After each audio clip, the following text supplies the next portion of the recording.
Father of self government, local self government in India എന്ന question നേരത്തെ answer ചെയ്തിട്ടുണ്ടായിരുന്നു. Lord Ripon ആയിരുന്നു answer. അതുപോലെ തന്നെ TMA പായ് ഫൗണ്ടേഷൻ കേസ് 2002 കേസാണ്. നമ്മളത് SCC കേസ് ആണെന്ന് പറഞ്ഞു. SCC എന്ന് പറഞ്ഞാൽ സുപ്രീം കോർട്ട് കേസ് ആണെന്ന് പറഞ്ഞു. സുപ്രീം കോർട്ട് കേസ് എന്നുള്ളത് ഓൾമോസ്റ്റ് എല്ലാ മേജർ ആയിട്ടുള്ള നമ്മൾ ഇമ്പോർട്ടന്റ് ആയിട്ടുള്ള സൈറ്റേഷൻസ് ഒക്കെ പഠിക്കുമ്പോൾ അതിലുണ്ടാവുക സുപ്രീം കോർട്ട് കേസസ് ആയിരിക്കും കൂടുതലും. കാരണം അതായിരിക്കും എപ്പോഴും ഒരു പ്രീസിഡന്റ് ആയിട്ടും അതുപോലെ തന്നെ ഒരു ഏറ്റവും ഹയർ ആയിട്ടുള്ള നിൽക്കുന്ന പൊസിഷൻ ആയതുകൊണ്ട് തന്നെ ആ ജഡ്ജ്മെന്റ് ആയിരിക്കും കൂടുതൽ നമുക്ക് പഠിക്കാനുണ്ടാവുക എക്സാമ്പിൾസ് ഒക്കെ ആയിട്ട്. പിന്നെ സൈറ്റേഷന് പ്രയോറിറ്റി കൊടുക്കേണ്ടത് നിങ്ങൾ ഈ എൻട്രൻസ് ബേസിലല്ല കൂടുതൽ പ്രയോറിറ്റി കൊടുക്കേണ്ടത്, ജസ്റ്റ് വായിച്ച് മനസ്സിലാക്കി വെച്ചാൽ മാത്രം മതി. ക്ലാസ്സിലേക്ക് കയറി തുടങ്ങി കഴിഞ്ഞാൽ നമുക്ക് ഇത് പഠിക്കാൻ പറ്റും. പിന്നെ നിങ്ങൾ വിചാരിക്കേണ്ട ഓരോ കേസിന്റെ സൈറ്റേഷൻ ഒക്കെ പഠിക്കാന്ന് പറഞ്ഞാൽ ഓരോ ഇയർ അല്ലേ, അപ്പൊ ആ ഇയറും ആ നമ്പറുകളൊക്കെ പഠിക്കാന്ന് പറഞ്ഞാൽ ബുദ്ധിമുട്ടല്ലേ എന്നൊക്കെ തോന്നും. പക്ഷെ നിങ്ങൾ ഒരു കാര്യം മനസ്സിലാക്കുക, നമ്മുടെ പ്രൊഫഷനെ പോലെ ഇത്ര ഈസി ആയിട്ടുള്ള പ്രൊഫഷൻ, ഇത്ര ഈസി മീൻസ് ഇത്ര നല്ല രസകരമായിട്ട് ചെയ്യാൻ പറ്റിയ ഒരു പ്രൊഫഷൻ വേറെ ഇല്ല. കാരണം എന്താന്ന് വെച്ചിട്ടുണ്ടെങ്കിൽ ഒരാള് നമ്മളെ അടുത്ത് വന്ന് ഡൗട്ട് ചോദിക്കുകയാണ്, അല്ലെങ്കിൽ ഒരു കേസ് നമ്മളെ മുന്നിലേക്ക് വരികയാണ്. അപ്പൊ ആ സമയത്ത് നമ്മൾ അപ്പഴന്നെ ആൻസർ അതിന് പറഞ്ഞു കൊടുക്കേണ്ട കാര്യമൊന്നുമില്ല. ജസ്റ്റ് ഞാനൊന്ന് നോക്കട്ടെ, നമ്മൾ നമ്മുടേതായ ഒരു ഡിമാൻഡ് വെച്ചിട്ടായിരിക്കും നമ്മൾ എപ്പോഴും ഒരു കേസ് അപ്രോച്ച് ചെയ്യുക. അപ്പൊ ആ സമയത്ത് ജസ്റ്റ് ഞാനൊന്ന് അതിനെ കുറിച്ച് പഠിക്കട്ടെ എന്ന് പറയാൻ പറ്റും. അപ്പൊ ഓരോ കേസ് നമ്മളെ മുന്നിലേക്ക് വരുന്ന സമയത്ത് നമ്മൾ എന്ത് ചെയ്യും, കോടതി നമ്മൾ അപ്പോഴന്നെ കറക്റ്റ് ആൻസർ കൊടുക്കണം, അല്ലെങ്കിൽ അപ്പോഴന്നെ ആ സെക്ഷനെ കുറിച്ച് ഏത് സെക്ഷനാണ് കേസിൽ വരിക കാണാണ്ട് പഠിച്ചു വെച്ചാലല്ലേ അങ്ങനെ പറഞ്ഞു കൊടുക്കാൻ പറ്റുള്ളൂ എന്നുള്ള ഒരു ടെൻഷനും വേണ്ട. കാരണം അങ്ങനെ ഒരു കാര്യമേ ഇല്ല കോടതിന് മുന്നിൽ. നമ്മളിങ്ങനെ യൂസ്ഡ് ആയിട്ട് വരും, യൂസ് ടു ആയിട്ട് വരും. ഓരോ കേസ് ഇങ്ങനെ വരുമ്പോ നമ്മൾ ഓരോ നോർമലി നമ്മൾ പഠിച്ചു പോകും. നമ്മൾ കയ്യിൽ വരുന്ന കേസുകളിൽ ഏറ്റവും കൂടുതൽ വരുന്ന സെക്ഷൻസ് നമ്മൾ പഠിച്ച് അങ്ങനെ പോകും. അപ്പൊ അതുകൊണ്ട് അതൊന്നും നോക്കേണ്ട ആവശ്യമില്ല. എനിക്ക് ആദ്യം ഉണ്ടായിരുന്ന ഒരു കൺസേൺ ആയിരുന്നത്, എങ്ങനെയൊക്കെ ആയിരിക്കും ഓരോ കേസൊക്കെ നമ്മൾ വരുമ്പോ ഒരാൾ നമ്മളടുത്ത് ഡൗട്ട് ചോദിക്കുമ്പോൾ നമ്മൾ എങ്ങനെ അത് പ്രോപ്പർ ആയിട്ട് ആൻസർ ചെയ്യാൻ പറ്റുമോ? ഈ സെക്ഷൻസ് എന്ന് പറഞ്ഞാൽ ഒരുപാട് സെക്ഷൻസും ഒരുപാട് ആർട്ടിക്കിൾസും നിയമം എന്ന് പറഞ്ഞാൽ ഒരുപാട് വൈഡ് ആയിട്ട് കിടക്കുന്നതല്ലേ. അപ്പൊ നമ്മൾ എങ്ങനെ ആൻസർ ചെയ്യും എന്നുള്ള ക്വസ്റ്റ്യൻ എപ്പോഴും നമ്മളെ മനസ്സിലുണ്ടായിരിക്കും. പക്ഷെ അതൊക്കെ ഒരു പ്രാക്ടിക്കൽ സൈഡിലേക്ക് വരുമ്പോ ഒരു പ്രോബ്ലം ഇല്ല കാര്യത്തിൽ നിങ്ങൾ ടെൻഷൻ ആവേണ്ട ആവശ്യമില്ല. കാരണം പ്രാക്ടിക്കൽ സൈഡിലേക്ക് വരുമ്പോ ഓക്കെ, ഞാൻ ഈ കേസിനെ കുറിച്ച് മനസ്സിലാക്കി, അടുത്ത ദിവസമോ അല്ലെങ്കിൽ ഏതെങ്കിലും പെർട്ടിക്കുലർ ഡേ പറയാ, എന്നിട്ട് നമ്മൾ പറയാം നോക്കട്ടെ ഞാൻ അതൊന്ന് റെഫർ ചെയ്തിട്ട് പറഞ്ഞുതരാന്ന് പറയാം. അപ്പൊ നമ്മൾ റെഫർ ചെയ്തിട്ട് നമുക്ക് ഏകദേശം മനസ്സിലാവും ഏതൊക്കെ ഭാഗത്താണ് വരാൻ സാധ്യത എന്ന് നോക്കാം. പിന്നെ എവിടെയെങ്കിലും റെഫറൻസ് നമുക്ക് ഗൂഗിളിൽ നോക്കാം, റെഫർ ചെയ്യാം. പിന്നെ ബുക്സ് ഒക്കെ നോക്കാം. അങ്ങനെ കുറെ ടൈം നമുക്ക് കിട്ടണ്ട്. അപ്പൊ തന്നെ കറക്റ്റ് ആൻസർ പറഞ്ഞു കൊടുക്കേണ്ട ഒരു ആവശ്യം നമുക്കില്ല. പ്രാക്ടിക്കൽ സൈഡിലും നമ്മൾ ഒരുപാട് ഫിലിമിൽ കാണുന്നത് തമ്മിൽ ഒരുപാട് വ്യത്യാസമുണ്ട്. പ്രാക്ടിക്കൽ സൈഡിലേക്ക് വരുമ്പോ വളരെ ഈസിയാണ്. പിന്നെ അത്രയും സ്ട്രെസ്ഫുൾ അല്ല നമ്മുടെ ജോബ് എന്നുള്ളത്. ഇപ്പൊ കോടതിയിലേക്ക് നമ്മൾ എൻ്റർ ചെയ്ത് കഴിഞ്ഞിട്ടുണ്ടെങ്കിൽ ഓരോ കേസ് വരുമ്പോഴും നമ്മൾ പുതിയ പുതിയ എക്സ്പീരിയൻസ്ഡ് ആവുകയാണ്, ഒരു കേസുമായിട്ട് എക്സ്പീരിയൻസ്ഡ് ആവണം. പിന്നെ നമ്മൾ കോടതിയിൽ ഇരിക്കുന്ന സമയത്ത് പലരുടെ കേസുകൾ കാണുമ്പോഴും നമുക്ക് പല കാര്യങ്ങളും പഠിക്കാൻ പറ്റും. നമുക്ക് വരുന്ന കേസുകൾ മാത്രമല്ല നമ്മൾ പഠിക്കാം, പുറത്തുള്ള കേസുകളൂടെ പഠിക്കും. അപ്പൊ ഓരോ കേസിന്റെ പേര് നമ്മൾ ഇങ്ങനെ ഫെമിലിയർ ആയിട്ട് വരും. നമ്മൾ പഠിച്ചുകൊണ്ടിരിക്കല്ലേ, കേട്ടുകൊണ്ടിരിക്കല്ലേ. നമ്മളൊരു കാര്യം നമ്മൾ വീണ്ടും വീണ്ടും കേട്ടുകൊണ്ടിരിക്കുമ്പോൾ നമ്മൾ എന്താ സംഭവിക്കുക, നമുക്ക് പുതുതായിട്ട് ഓരോ അറിവുകൾ വന്നുകൊണ്ടേയിരിക്കും. അല്ലാണ്ട് നമ്മൾ അത് അറിയില്ലല്ലോ എന്ന് വിചാരിച്ചിരിക്കേണ്ട, അല്ലെങ്കിൽ അറിയില്ലല്ലോ എന്ന് കരുതി ടെൻഷൻ അടിക്കേണ്ട ഒരു ആവശ്യമേ നമുക്ക് ഉണ്ടാവില്ല. സൈറ്റേഷൻസ് അതുകൊണ്ട് തന്നെ നിങ്ങൾ ആലോചിച്ച് ഇരിക്കേണ്ട ആവശ്യമില്ല. സൈറ്റേഷൻസ് വളരെ ഈസി ആയിട്ട് നിങ്ങൾക്ക് ഹാൻഡിൽ ചെയ്യാൻ പറ്റും. ഒരു പ്രോബ്ലം അതിനകത്ത് ഉണ്ടാവില്ല. നല്ല രീതിയിൽ തന്നെ നിങ്ങൾക്ക് ആൻസർ ചെയ്യാൻ പറ്റുന്ന ഒരു ഏരിയ ആയിരിക്കും സൈറ്റേഷൻസ് ഒക്കെ വരുമ്പോൾ. പിന്നെ കേസുകളാണെങ്കിലും പ്രാക്ടിക്കൽ സൈഡിലേക്ക് വരികയാണെങ്കിലും ഇപ്പൊ നമുക്കറിയാം, പലരും പറയും അഡ്വക്കേറ്റ്സ് അല്ലേ കുറച്ച് ടഫ് ആയിരിക്കും, പ്രൊഫഷൻ നല്ല ടഫ് ആയിരിക്കും എന്നൊക്കെ വിചാരിച്ച് കുറെ പേര് നമ്മൾ ഡിസ്കറേജ് ചെയ്യാൻ ശ്രമിക്കും. പക്ഷെ എത്രയും രസകരമായ, എത്രയും ഡിഗ്നിഫൈഡ് ആയിട്ടുള്ള ഒരു പോസ്റ്റ് വേറെ ഇല്ല എന്ന് തന്നെ പറയാം. നമുക്കറിയാം സുപ്രീം കോർട്ടാണ് ഏറ്റവും ഹയർ പൊസിഷനിൽ നിൽക്കുന്ന ഇന്ത്യയിലെ ഒരു ബോഡി എന്ന് പറയുന്നത്. അപ്പൊ സുപ്രീം കോർട്ടിൽ ഒരു ജഡ്ജ് ആവണമെന്നുണ്ടെങ്കിൽ പോലും ഏത് ഡിഗ്രി ഉണ്ടായിട്ടൊരു കാര്യമില്ല, നമ്മുടെ ലോ ഡിഗ്രി ഉണ്ടെങ്കിൽ മാത്രമേ സാധിക്കുള്ളൂ. ലോ ഡിഗ്രിക്ക് അത്രയും നല്ല പ്രയോറിറ്റി ഉണ്ട് എല്ലായിടത്തും. പിന്നെ അതുപോലെ തന്നെ നിങ്ങൾ മനസ്സിലാക്കേണ്ട ഒരു കാര്യമുണ്ട്, ആ ഒരു കാര്യം നിങ്ങൾ അറിയണേ ഉറപ്പായിട്ടും നിങ്ങൾക്ക് ഇൻട്രസ്റ്റ് കൂടുകയുള്ളൂ. കാരണം നമ്മൾ എവിടെ ചെന്നാലും ഒരു അഡ്വക്കേറ്റ് എന്ന് പറയുമ്പോൾ കുറച്ച് കോമൺ സെൻസും കുറച്ച് എഡ്യൂക്കേഷൻ ഫീൽഡിലുള്ള അറിവുള്ള ഒരാളാണെങ്കിൽ തീർച്ചയായിട്ടും നമ്മൾ അതിൻ്റെതായ റെസ്പെക്റ്റോട് കൂടി തന്നെ കാണുള്ളൂ. നമ്മൾ അതുവരെ ചിലപ്പോൾ പല ഏരിയയിലും നമ്മൾ പോകുമ്പോൾ നമ്മൾ അതുവരെ ഒരു വില കാണാത്തവരായിരിക്കും. പക്ഷെ ഒരു അഡ്വക്കേറ്റ് ആയി കഴിഞ്ഞ ശേഷം നമ്മൾ എൻ്റർ ചെയ്യുന്ന ഒരു ഏരിയ എന്ന് പറഞ്ഞിട്ടുണ്ടെങ്കിൽ തീർച്ചയായിട്ടും അവിടെ നമുക്ക് നല്ല റെസ്പെക്ട് കിട്ടുന്ന ഒരു ഏരിയ ആണ്. ഒരു കോടതിയിൽ നമ്മൾ പ്രാക്ടീസ് ചെയ്യുമ്പോൾ പോലും നമുക്കതറിയാം. ആ യൂണിഫോം ഇട്ടിട്ട്, ആ ഒരു ബ്ലാക്ക് ഗൗൺ ഇട്ടിട്ട് നമ്മൾ കോടതിയിൽ നമ്മൾ പ്രാക്ടീസ് ചെയ്യുന്ന ഏരിയയിൽ നടക്കുമ്പോൾ അവിടെ ഒരുപാട് ഓഫീസേഴ്സ് ഉണ്ടായിരിക്കും, ഒരുപാട് ഹയർ പൊസിഷനിൽ ഇരിക്കുന്ന ഒരുപാട് പബ്ലിക് സെർവൻസ് ഉണ്ടായിരിക്കും, അതുപോലെ തന്നെ പൊളിറ്റീഷ്യൻസ് ഉണ്ടായിരിക്കും, പല മേഖലയിലുള്ള ഉയർന്ന ആളുകളൊക്കെ ഉണ്ടാവും. പക്ഷെ അവരെല്ലാം നമ്മളെ ലോയേഴ്സ് വരുന്ന സമയം നമുക്കായിട്ട് വഴിമാറി തരും. ആ ഒരു സിറ്റുവേഷൻ ആലോചിച്ച് നോക്ക്. നമുക്ക് നമ്മളുടേതായ ഒരു സ്പേസ് ആണ് അവിടെ കിട്ടുന്നത്. അത്രയും മനോഹരമായ ഒരു ഏരിയ ആണ് ഒരു അഡ്വക്കസി എന്നുള്ള ഏരിയ. വളരെ റെപ്യൂട്ടഡ് ആണ്. അതുപോലെ തന്നെ നമുക്ക് ഒരു പ്രത്യേക ഒരു ഫീൽ ആയിരിക്കും അത്. ആ ഒരു പ്രൊഫഷൻ എന്നുള്ള ഫീല് വളരെ വലുതാണ്. കാരണം അത്രയും ആളുകൾ റെസ്പെക്ട് ചെയ്യുന്ന ഒരു പോസ്റ്റ് ആയതുകൊണ്ടായിരിക്കണം അത്.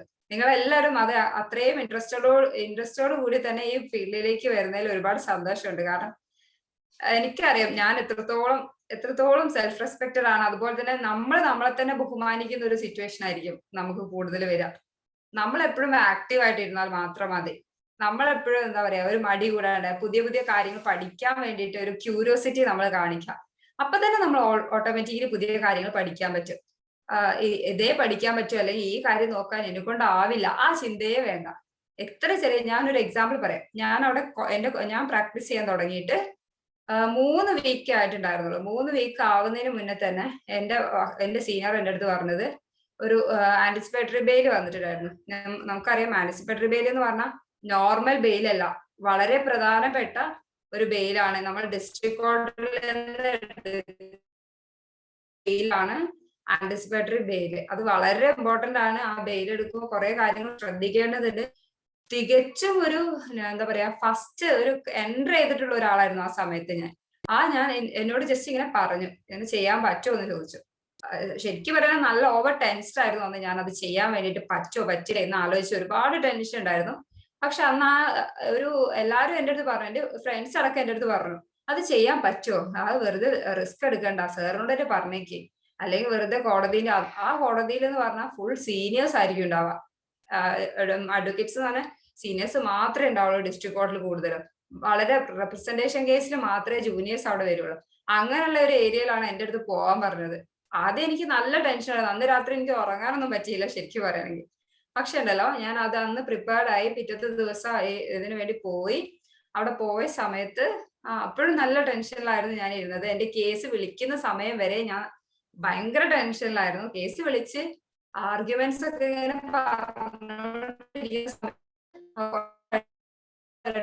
സെന്റൻസ് ഒക്കെ നമ്മൾ ആർഗ്യൂ ചെയ്ത് കഴിഞ്ഞപ്പോ ഓട്ടോമാറ്റിക്കലി നമ്മൾ അറിയാണ്ട് തന്നെ ഒരു കോൺഫിഡൻസ് നമ്മുടെ ഉള്ളിലേക്ക് വന്നു. അതുവരെ ഞാൻ സത്യം പറയുന്നത് വിറച്ചോണാണ്. കാരണം 3 വീക്ക് ആയിട്ടുള്ളൂ. ആ സമയത്താണ് ഞാൻ ഈ പോണത്. എന്റെ കൂടെ പഠിച്ചവർ ഒരു വർഷമായവർ പോലും ഇപ്പോഴും അങ്ങനെ എന്താ പറയാ, ആന്റിസിപ്പേറ്ററി ബെയിലിനോ അങ്ങനെയൊന്നും പോയിട്ടില്ല. ശരിക്കും പറഞ്ഞാൽ അവർക്കൊന്നും അറിയാഞ്ഞിട്ടോ അല്ല, കഴിവില്ലാഞ്ഞിട്ടോ അല്ല, അവരെ അതിനുള്ള ഒരു ഇന്റൻഷൻ കാണിക്കുന്നില്ല. ആ ഒറ്റ കാരണം കൊണ്ടാണ്. എത്രയോ കഴിവുള്ളവരുണ്ട്, അതിനേക്കാൾ എത്രയോ ടാലന്റഡ് ആയിട്ട്, എത്രയോ നല്ല ലാംഗ്വേജ് നല്ല രീതിയിൽ സംസാരിക്കാൻ പറ്റുന്നവരുണ്ട്, അങ്ങനെ ഒരു പ്രൊഫഷണൽ ആയിട്ട് കാര്യങ്ങൾ ചിന്തിക്കാൻ കഴിയുന്നവരുണ്ട്. പക്ഷെ അവരൊക്കെ ടെൻസ്ഡ് ആയിട്ട് മാറി നിൽക്കുക ചെയ്തത്. അപ്പൊ നമ്മൾ എന്ത് ചെയ്യണം? മാറി നിൽക്കാതിരുന്നാ മതി. എനിക്ക് അന്ന് എന്റെ എക്സ്പീരിയൻസിലൂടെ എനിക്ക് മനസ്സിലായ കാര്യം, അന്ന് ഞാൻ മാറി നിന്നിരുന്നെങ്കിൽ എനിക്ക് പറ്റില്ല എന്ന് എല്ലാവരും എന്നോട് പറഞ്ഞപ്പോ എനിക്ക് പറ്റില്ല എന്ന് കരുതി ഞാൻ സാറിനോട് അങ്ങനെ പറഞ്ഞു നിൽക്കാം. എന്റെ സീനിയറുടെ അടുത്ത് പറയണം എനിക്ക് പറ്റില്ല, എന്നെ കൊണ്ടാവില്ല എന്നാ തോന്നുന്നത് പറഞ്ഞിട്ട് ഞാൻ മാറി നിന്നിരുന്ന സീനിയർ അവിടെ പോവായിരുന്നു. പക്ഷെ എനിക്ക് ആ ഒരു എക്സ്പീരിയൻസ് കിട്ടില്ലായിരുന്നു. അന്ന് എന്റെ അടുത്ത് അന്ന് അവിടെ ഉണ്ടായിരുന്ന മാഡം എന്റെ അടുത്ത് ജഡ്ജ് എന്റെ അടുത്ത് പറഞ്ഞത് വളരെ നന്നായിട്ടുണ്ടായിരുന്നു, നല്ലൊരു എക്സലന്റ് ജൂനിയർ ആണെന്നുള്ള രീതിയിൽ എന്റെ അടുത്ത് സംസാരിച്ചു. എനിക്ക് ഭയങ്കര സന്തോഷമായിരുന്നു അത്. ഞാൻ ഭയം കാരണം അല്ലെങ്കിൽ എന്നെ കൊണ്ടാവില്ല എന്നുള്ളൊരു തോന്നല് കൊണ്ട് ഞാൻ അത് ഒഴിവാക്കിയിരുന്നെങ്കിൽ അത്രയും വലിയൊരു ഓപ്പർച്യൂണിറ്റി എനിക്ക് നഷ്ടമാവുമായിരുന്നു. അത്രയും വലിയെന്ന് പറഞ്ഞാൽ ഇപ്പോഴും ഞാൻ ആ ഒരു മൊമെന്റ് ആലോചിക്കുമ്പോൾ എനിക്ക് വളരെ സെൽഫ് സാറ്റിസ്ഫൈഡ് ആണ്, ഒരുപാട് സന്തോഷമുണ്ട്. പിന്നെ അന്ന് മുതൽ എല്ലാ സീനിയേഴ്സും, അവിടെ ഉണ്ടായിരുന്ന സീനിയേഴ്സും ഒക്കെ എന്റെ അടുത്ത് സംസാരിച്ചു, എന്നോട് ഇങ്ങോട്ട് വന്ന് സംസാരിച്ചു. ചിലർ എനിക്ക് കോഫി ഓഫർ ചെയ്തു, ചിലർ എനിക്ക് ചോക്ലേറ്റ്സ് മേടിച്ചു തന്നു. അങ്ങനെയൊക്കെ ഉണ്ടായിരുന്നു. ചെറിയ കുട്ടികൾ കൊടുക്കുന്ന പോലെ ചോക്ലേറ്റ് മേടിച്ചു തന്ന സിറ്റുവേഷൻ വരെ ഉണ്ടായി. അത്രയും അവര് നമുക്കൊരു റെസ്പെക്ട് തരുന്ന പോലെയാണ് പിന്നെ അവിടെ നിന്ന് അങ്ങോട്ടേക്കുള്ള യാത്ര. അപ്പൊ നമ്മൾ മനസ്സിലാക്കേണ്ടത്, നമ്മൾ ടെൻഷൻ ആയിട്ടോ അല്ലെ നമ്മളെ കൊണ്ട് പറ്റില്ല എന്ന് കരുതിയിട്ടോ നിയമത്തെ അപ്രോച്ച് ചെയ്യണ്ട. നമുക്ക് പറ്റില്ല നമുക്ക് തോന്നുന്നതാ, പക്ഷെ നമുക്കത് പറ്റും. അത്ര വലിയ കോംപ്ലിക്കേറ്റഡ് ആയിട്ടുള്ള ഫീൽഡ് ഒന്നല്ലല്ലോ. ഈസി ആയിട്ട് ആർക്കും പഠിച്ചെടുക്കാൻ പറ്റും. താല്പര്യമാണ് അവിടെ പ്രാധാന്യം കൊടുക്കേണ്ടത്. പിന്നെ നമ്മളെ ഡിസ്കറേജ് ചെയ്യുന്ന പല സിറ്റുവേഷൻസും പല ആളുകളും ഉണ്ടായിരിക്കും നമുക്ക് പറ്റില്ല എന്ന് പറഞ്ഞിട്ട് നമ്മളെ പിന്നോട്ട് വലിക്കാൻ. അപ്പോ അല്ലെങ്കിൽ ഒരു എക്സാം പോയിന്റ് ഓഫ് വ്യൂവിൽ ഇപ്പൊ നമ്മൾ എക്സാമിന് അപ്രോച്ച് ചെയ്യണം, നമ്മളെ ഫ്രണ്ട്സ് ചിലപ്പോ പറയും അത് വേണ്ട, അതൊന്നും വേണ്ടടോ, അതൊന്നും ശരിയാവില്ലടോ, അതൊക്കെ നല്ല ടഫാണ്, നമ്മളെ കൊണ്ടാവില്ലടോ. അങ്ങനെ പറയുന്ന സമയത്ത് നമ്മൾ എന്താ ചെയ്യേണ്ടത്? അതിനനുസരിച്ച് നിൽക്കണ്ട. കാരണം ഒരു പ്രാക്ടിക്കൽ ലൈഫിലേക്ക് വന്നു കഴിഞ്ഞാൽ അവിടെ പിന്നെ വേറുള്ള ആരുമില്ല, നമ്മൾ മാത്രമേ ഉള്ളൂ. നമ്മുടെ ഒരു സ്പേസ് ഉണ്ടാക്കിയെടുക്കാൻ നമുക്ക് മാത്രമേ കഴിയുള്ളൂ. അതിന് നമ്മൾ ഫസ്റ്റ് കൊടുക്കേണ്ട കാര്യം എന്താ? നമ്മൾ ആരെയും ഭയപ്പെടാണ്ട് നമ്മൾ പ്രോപ്പർ ആയിട്ട് നമ്മുടെ വർക്കില് നമ്മൾ ഹാർഡ് വർക്ക് ചെയ്യുക, നമ്മുടെ വർക്ക് ചെയ്യുക. കുറച്ചു കാലം നിങ്ങൾ ഈ എൻട്രൻസിന് വേണ്ടിയിട്ട് രാത്രിയും പകലും ഒക്കെ ഇരുന്ന് പഠിച്ചോളൂ. നല്ലൊരു കോളേജിലേക്ക് നിങ്ങൾക്ക് എൻ്റർ ചെയ്യാൻ സാധിക്കും. അതുപോലെ തന്നെ നല്ലൊരു കോളേജ് തന്നെ, ഒരു ഗവൺമെന്റ് കോളേജിലെ ലൈഫ് എന്ന് പറഞ്ഞാൽ അടിപൊളി ലൈഫാണ്. എന്തുകൊണ്ടും എല്ലാവർക്കും എന്താ പറയാ വളരെ ഹാപ്പി ആയിരിക്കും ഒരു ഗവൺമെന്റ് ലോ കോളേജിലൊക്കെ പഠിക്കുന്നത് പറഞ്ഞാൽ. അത്രയും നല്ലൊരു രസകരമായ കോളേജ് ലൈഫാണ് അവിടെ ഉണ്ടാവുക. റാഗിങ് ഇഷ്യൂസ് ഒക്കെ പറയും, പക്ഷെ റാഗിങ് ഇഷ്യൂസ് ഒന്നും ഇപ്പൊ കാര്യമായിട്ട് എവിടെയൊന്നും ഇല്ല. ജസ്റ്റ് പേര് ചോദിക്കും, ചില എന്തെങ്കിലും പാട്ട് പാടാൻ പറയും, അങ്ങനെ എന്തെങ്കിലും ആയിരിക്കും. അതും ശരിക്കും നമ്മളൊരു എന്താ പറയാ നമ്മുടെ ഒരു ധൈര്യത്തെ വളർത്തിയെടുക്കുന്ന സംഭവമാണ്. എല്ലാം ഫേസ് ചെയ്യാനുള്ള ഒരു സ്റ്റേജ് ഫിയർ ഒക്കെ മാറ്റാനുള്ള ഒരു അപ്രോച്ച്മെന്റ് ആയിട്ടാണ് എടുക്കേണ്ടത്. അതൊക്കെയാണ് എനിക്ക് എന്റെ ഒരു എക്സ്പീരിയൻസ് പറഞ്ഞത്. നമ്മൾ സൈറ്റേഷൻ കാര്യം പറഞ്ഞപ്പോൾ ജസ്റ്റ് പറഞ്ഞതേ ഉള്ളൂ. കാരണം നിങ്ങളെല്ലാവരും സ്ട്രെസ്ഡ് ഔട്ട് ആയിരിക്കും, ഫുള്ള് എന്താ പറയാ ഫുൾ സ്ട്രെസ് ആയിരിക്കും ഇപ്പൊ ഈ എൻട്രൻസിന്റെ കാര്യം ആലോചിക്കുമ്പോഴൊക്കെ തോന്നാം. എന്നെ കൊണ്ടാവോ, ആവില്ലേ, എന്തായിരിക്കും, എങ്ങനെയായിരിക്കും, ടൈം ഉണ്ടോ പഠിക്കാൻ എന്നൊക്കെ ആലോചിച്ചിട്ടായിരിക്കും. നിങ്ങൾ ജസ്റ്റ് ഇങ്ങനെ വായിച്ചുകൊണ്ടേയിരിക്കുക. കുറച്ച് ദിവസം ഒന്ന് സ്ട്രഗിൾ ചെയ്യുക. കുറച്ച് ദിവസം എന്ന് പറഞ്ഞാൽ എൻട്രൻസ് എക്സാം കഴിയണ വരെ നിങ്ങൾ സ്ട്രഗിൾ ചെയ്യേണ്ടുള്ളൂ. അത് കഴിഞ്ഞ് കഴിഞ്ഞാൽ ആ ട്രാക്കിലേക്ക് കയറി കഴിഞ്ഞാണ്ടല്ലോ, ലോ കോളേജിലേക്ക് കയറി കഴിഞ്ഞാൽ വളരെ രസകരമായ ഒരു ലൈഫായിരിക്കും നിങ്ങൾക്ക് ഉണ്ടാവുക. അത്രയും ഫ്രീഡം ആയിരിക്കും ലോ കോളേജസിൽ ഉണ്ടാവുക. അത്രയും മനോഹരമായുള്ള കൂട്ടുകെട്ടുകളായിരിക്കും ഉണ്ടാവുക. പിന്നെ കോളേജിലെ ടീച്ചേഴ്സ് ആണെങ്കിലും നല്ല ഫ്രണ്ട്ലി അപ്രോച്ചുള്ള ടീച്ചേഴ്സ് ആണ് എല്ലായിടത്തും ഉള്ളത്. നമ്മൾ +2 വരെ പഠിച്ച പോലെ ആവില്ല. +2 വരെ പഠിച്ചത് ഒരു കാര്യം തരുന്നു, അത് നമ്മൾ പഠിക്കുന്നു, അങ്ങനെ ആയിരിക്കും. ഇവിടെ എത്തിക്കഴിഞ്ഞാൽ കൂടുതൽ നമ്മളായിട്ട് തന്നെ അസൈൻമെന്റ്സ് ഒക്കെ നമ്മളായിട്ട് തന്നെ കണ്ടെത്തി നമ്മളായിട്ട് തന്നെ നമ്മൾ പഠിപ്പിക്കുന്ന രീതിയായിരിക്കും. ടീച്ചേഴ്സ് എന്ന് പറഞ്ഞാൽ മെന്റേഴ്സ് ആയിരിക്കും. നമുക്ക് ഗൈഡ് ചെയ്യുന്ന കുറച്ച് ആളുകൾ മാത്രമായിരിക്കും ടീച്ചേഴ്സ്. ലെക്ചേഴ്സ് അവർ തരും, നമ്മൾ അതിനനുസരിച്ച് പഠിക്കും. അത്രേ ഇതാവുള്ളൂ. അപ്പൊ നമ്മള് നമ്മുടേതായ ഒരു പ്രൊഫഷനാണ്. നമ്മൾ എപ്പോഴും മറ്റുള്ളവരെന്ത് പറയുന്നോ അല്ലെങ്കിൽ നമുക്ക് പറ്റില്ല എന്നുള്ള തോന്നലോ ഒന്നും വേണ്ട. അങ്ങനത്തെ ഒരു ചിന്തയും വേണ്ട. നമുക്ക് പറ്റും. ഞാനൊരു ആവറേജ് ബേസിലാണ് എന്റെ +2 ഒക്കെ കഴിഞ്ഞത്. പക്ഷെ 94th ആയിരുന്നു അന്ന് റാങ്ക് വന്നിട്ടുണ്ടായിരുന്നത്. ഞാൻ പറഞ്ഞിട്ടുണ്ടായിരുന്നു മുന്നേ. LLBയിൽ എന്റെ റാങ്ക് അതായിരുന്നു. അപ്പൊ അതുകൊണ്ട് തന്നെ ഏത് ലോ കോളേജും നമുക്ക് ചോദിച്ചാൽ കിട്ടും. 100-നുള്ളിൽ ഏത് ലോ കോളേജ് 100-നുള്ളിൽ റാങ്ക് വന്നു കഴിഞ്ഞാൽ ഏത് ലോ കോളേജിലേക്ക് നമുക്ക് ഡയറക്റ്റ് എൻട്രി കിട്ടും. പക്ഷെ അതേപോലെ തന്നെ അതുകൊണ്ട് തന്നെ ഞാൻ കോഴിക്കോട് ലോ കോളേജ് ആണ് ചൂസ് ചെയ്തത്. നല്ല ലോ കോളേജാണ് കോഴിക്കോട് ലോ കോളേജ്. നല്ല ടീച്ചേഴ്സ് ആണ്, നല്ല ലൈബ്രറി ആണ്, നല്ല ഹോസ്റ്റലാണ്, എല്ലാം കൊണ്ടും അടിപൊളിയാണ്. ആക്റ്റീവ് ആയിട്ടുള്ള ഒരു ലോ കോളേജ് ആണ്. അതുപോലെ തന്നെയാണ് തൃശ്ശൂർ ലോ കോളേജും എറണാകുളം ലോ കോളേജ് ആയാലും പിന്നെ അതുപോലെ ട്രിവാൻഡ്രം ലോ കോളേജ് ആയാലും ഒക്കെ അതുപോലെ തന്നെയാണ്. ലോ കോളേജസ് പൊതുവെ നല്ലൊരു പീസ്ഫുൾ മൊമെന്റ് ആയിരിക്കും ഉണ്ടാവുക. ഓക്കെ, ഇപ്പൊ ടെൻഷൻ ഒക്കെ ഒഴിവാക്കി ഇനിയുള്ള ടൈം നിങ്ങൾക്ക് ടെസ്റ്റ് ഒന്നും അറ്റൻഡ് ചെയ്യാനൊന്നും സമയം കിട്ടുന്നുണ്ടാവില്ല. അത്രയും ഇംഗ്ലീഷ് ആയിട്ടും കറണ്ട് അഫയേഴ്സ് ആയിട്ടും GK ആയിട്ടും അരിത്തമെറ്റിക്കൽ ഏരിയ ആയിട്ടും ലീഗൽ ആപ്റ്റിറ്റ്യൂഡ് എന്ന് പറഞ്ഞ ഈ ഏരിയ ആയിട്ടും ഒരുപാട് കാര്യങ്ങൾ പഠിക്കാനുണ്ട്. സത്യമാണ്, നല്ല സ്ട്രഗിൾ ആണ് ഈ സമയത്ത് നിങ്ങൾക്ക് തോന്നുന്നുണ്ടാവുക. പക്ഷെ അത് നിങ്ങളുടെ ഒരു ലക്ഷ്യത്തിലേക്കുള്ള ഒരു വഴിയാണ്.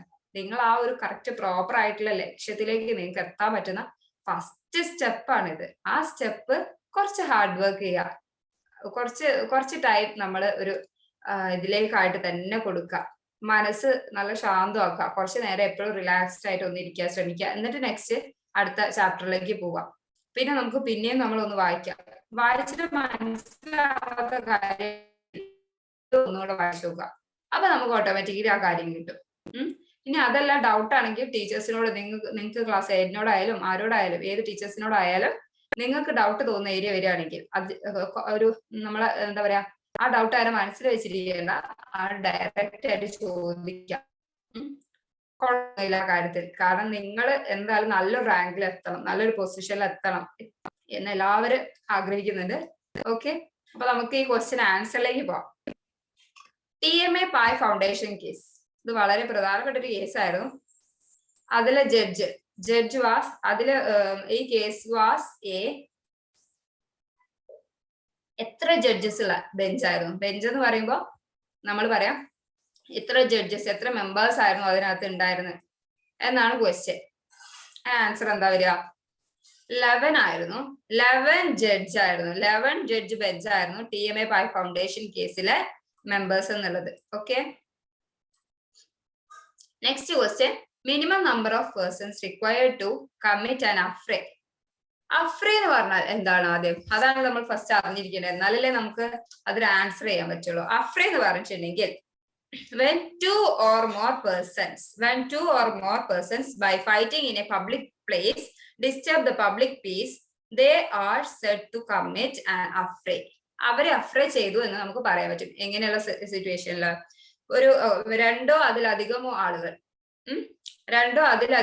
ആളുകൾ വന്നിട്ട് മിനിമം 2 ആണ് അതിന്റെ നമ്പർ. അപ്പൊ ഇതിന്റെ ആൻസർ വരുന്നത് 2. ഓക്കെ, 2 പേര് അല്ലെങ്കിൽ അതിലധികം ആൾക്കാര് വന്നിട്ട് ഫൈറ്റ് ചെയ്യാണ്, തമ്മിൽ തല്ലുകൂടുകയാണ്. എവിടെ വെച്ചിട്ട്? പബ്ലിക് പ്ലേസിൽ വെച്ചിട്ട്. അതെന്തിനാണ്? പബ്ലിക് പീസ്, പബ്ലിക്കിന്റെ സമാധാനം നഷ്ടപ്പെടുത്തുന്ന രീതിയിൽ രണ്ടോ അതിലധികമോ ആളുകൾ വന്നിട്ട് പബ്ലിക് പ്ലേസിൽ വന്നിട്ട് വഴക്കുണ്ടാക്കുകയാണ്. അപ്പൊ ആ ഒരു സിറ്റുവേഷൻ നമുക്ക് എന്തെന്നാ പറയാൻ പറ്റുക? അഫ്രേ എന്നാണ് പറയാ. അപ്പൊ അതിലെ മെമ്പേഴ്സ് എത്രയാണ്? 2 or more persons are there in affray. Okay, അഫ്രയുടെ പണിഷ്മെന്റ് പറയുന്നത്, അഫ്ര ഏതാ സെക്ഷൻ പറയുന്നത് വെച്ചിട്ടുണ്ടെങ്കിൽ 159, സെക്ഷൻ 159 ഓഫ് IPC ആണ് അഫ്ര എന്താണെന്ന് പറയുന്നത്. സെക്ഷൻ 160 ആണ് അഫ്രയുടെ പണിഷ്മെന്റ് എന്താണെന്ന് പറയുന്നത്. അഫ്രയുടെ പണിഷ്മെന്റ് എങ്ങനെയാണെന്ന് വെച്ചിട്ടുണ്ടെങ്കിൽ shall be punished with imprisonment for a term which may extend to 1 month or with fine or ₹100 fine. അങ്ങനെ എന്തെങ്കിലും ചെറിയ പണിഷ്മെന്റ്സ് ആണ് കൂടുതൽ വരിക. എന്ന് വെച്ചാൽ പണിഷ്മെന്റ് ഇംപ്രിസൺമെന്റ് ഫോർ ടേം എത്ര വരെ ആവാം? 1 മാസം വരെയുള്ള ഇംപ്രിസൺമെന്റ് കൊടുക്കാൻ പറ്റും. പിന്നെ അതല്ല ഫൈൻ കൊടുക്കാൻ പറ്റും, അല്ലെങ്കിൽ 2 കൂടെ ആയിട്ടും കൊടുക്കാൻ പറ്റും. അത് അതിന്റെ എന്താ പറയാ ഗ്രീവിയസ് ആ ഒരു അഫ്രേ അവിടെ നടത്തിയിട്ടുള്ളത് എന്ന് നോക്കിയിട്ടാണ് അതിന്റെ പണിഷ്മെന്റ് നിശ്ചയിക്കുക. ഓക്കെ, അപ്പോ ശ്രദ്ധിക്കേണ്ട കാര്യം അഫ്രേ സെക്ഷൻ 159 ഓഫ് IPC ആണ്. IPCയിലെ 159ാമത്തെ വകുപ്പിലാണ് അഫ്രേ എന്താണെന്ന് പറയുന്നത്. അഫ്രയുടെ പണിഷ്മെന്റ് ആണ് IPC സെക്ഷൻ 160യിലാണ് അഫ്രയുടെ സെക്ഷൻ പറയുന്നത്. എത്ര പണിഷ്മെന്റ് എങ്ങനെയായിരിക്കും എന്ന് പറയുന്നത് IPC സെക്ഷൻ 160യിലാണ് അഫ്രയുടെ പണിഷ്മെന്റ് പറയുന്നത്. അഫ്രേ എന്താണെന്ന് പറയുന്നത് 159ലാണ്. 2 അതിലധികമോ ആളുകൾ ഉണ്ടായിരിക്കണം അതിലെ മെമ്പേഴ്സ് അഫ്രേ നടത്തുമ്പോൾ. കാരണം ഒരു വഴക്കിടണം എന്നുള്ള മിനിമം 2 പേര് വേണമല്ലോ, അല്ലെങ്കിൽ വഴക്കാവില്ലല്ലോ. അവിടെ ആ ഒരു സെൽഫായിട്ട് ചെയ്യുന്ന വഴക്കാവില്ലല്ലോ. അപ്പൊ അതുകൊണ്ട് അത് ഓർത്താൽ മതി. അഫ്രേ 2 പേര് പബ്ലിക് പ്ലേസിൽ നിന്നിട്ട് വഴക്ക് കൂടുക, 2 അതിലധികമോ ആളുകൾ നിന്നിട്ട് പബ്ലിക് പ്ലേസിൽ പബ്ലിക്കിന്റെ സമാധാനത്തെ തകർക്കുന്ന രീതിയിൽ വഴക്ക് കൂടുന്നതിനെയാണ് അഫ്രേ എന്ന് പറയുക. ഓക്കെ, ഇനി next question. Which constitution article provides personal immunity for president and governors for official act? അവരുടെ ഒഫീഷ്യൽ ആക്ട്, പ്രസിഡന്റിനും ഗവൺമെന്റിനും സ്പെഷ്യൽ ഇമ്മ്യൂണിറ്റി എന്ന് പറയുമ്പോൾ അവർക്ക് സ്പെഷ്യൽ ഇമ്മ്യൂണിറ്റീസ് ഉണ്ടായിരിക്കും. പ്രസിഡന്റിനൊക്കെ അവരെ അറസ്റ്റ് ചെയ്യാൻ പാടില്ല, അങ്ങനെ അതുപോലെ തന്നെ അവർക്ക് സമൻസ് അയക്കാൻ പാടില്ല, അങ്ങനെ കുറെ ഇമ്മ്യൂണിറ്റീസ് ഉണ്ട്. ഇമ്മ്യൂണിറ്റീസ് ആണെന്നുണ്ടെങ്കിൽ അവർക്ക് മാത്രമായിട്ട് കിട്ടുന്ന ഒരു പ്രത്യേകമായിട്ടുള്ള പരിരക്ഷയാണ്, നിയമത്തിന്റെ പരിരക്ഷയാണ് കിട്ടുന്നത്. അപ്പൊ ഗവർണേഴ്സിനും പ്രസിഡന്റിനും കിട്ടുന്ന ഈ ഇമ്മ്യൂണിറ്റി ഏത് ആർട്ടിക്കിളിലാണ് പറഞ്ഞിട്ടുള്ളത് ഇന്ത്യൻ കോൺസ്റ്റിറ്റ്യൂഷനിലെ എന്നാണ് ചോദ്യം. ആർട്ടിക്കിൾ ഏതാണ്? ആൻസർ വരുന്നത് 161. Article 161 deals with the personal immunity for president and governors for their official act. Okay, 161. Sorry 361 361 ആർട്ടിക്കിളിലാണ് അതിനെ കുറിച്ച് പറയുന്നത്. Next, the constitutionality of anti defection law has been upheld by the Supreme Court in the case. ഏത് കേസിലാണ് anti defection law upheld ചെയ്തത് supreme കോടതി എന്നാണ് ചോദ്യം. ഏത് കേസിലായിരുന്നു? അത് നിങ്ങൾക്ക് അറിയുന്നുണ്ടാവില്ലേ, ഞാൻ പറയാം. കോഹിത്ത അലോൺ. അത് ഈ കേസ് കോഹിത്ത ഹലോൺ എന്നുള്ള വേർഡ് പഠിച്ചു വെച്ചാൽ മതി. സാജി ചിൽഹു എന്നുള്ള പേര് പഠിക്കണമെന്നില്ല, കാരണം അതൊക്കെ നോർത്തിൽ വരുന്ന നെയിംസ് ആണ്. അതുകൊണ്ടാണ് ഇങ്ങനെയുള്ള പേരുകളൊക്കെ നമുക്ക് അധികം കേട്ടുകളില്ലാത്ത പേരുകളൊക്കെ വരുന്നത്. അപ്പൊ ആ പേര് ആന്റി ഡിഫെക്ഷൻ ലോ എന്ന് ആലോചിക്കുക. കൊഹിത്ത ഹലോൺ വേഴ്സസ് സാജിൽഹു. എന്ത് പേരല്ലേ, നമുക്കൊക്കെ ഇങ്ങനെ മലയാളീസിനൊക്കെ പറയാനൊക്കെ പ്രയാസമുള്ള കുറച്ച് പേരുകളാണ് ഇവരൊക്കെ ഇട്ടേക്കുന്നതും. ഓക്കെ, അപ്പൊ next, additional district magistrate Jabalpur versus SS Shukla. Judgment was delivered by. ഈ ജഡ്ജ്മെന്റിലെ ഈ അഡീഷണൽ ഡിസ്ട്രിക്ട് മജിസ്ട്രേറ്റ് ജബൽപൂരിലെ ആ ഒരു കേസാണ്. ആ കേസ് ആരാണ് ഡെലിവർ ചെയ്തത്, ആരാണ് പറഞ്ഞത്, ആ ജഡ്ജ്മെന്റ് ആരാ പറഞ്ഞത്, ഏത് ജസ്റ്റിസ് ആയിരുന്നു എന്നാണ് ചോദ്യം.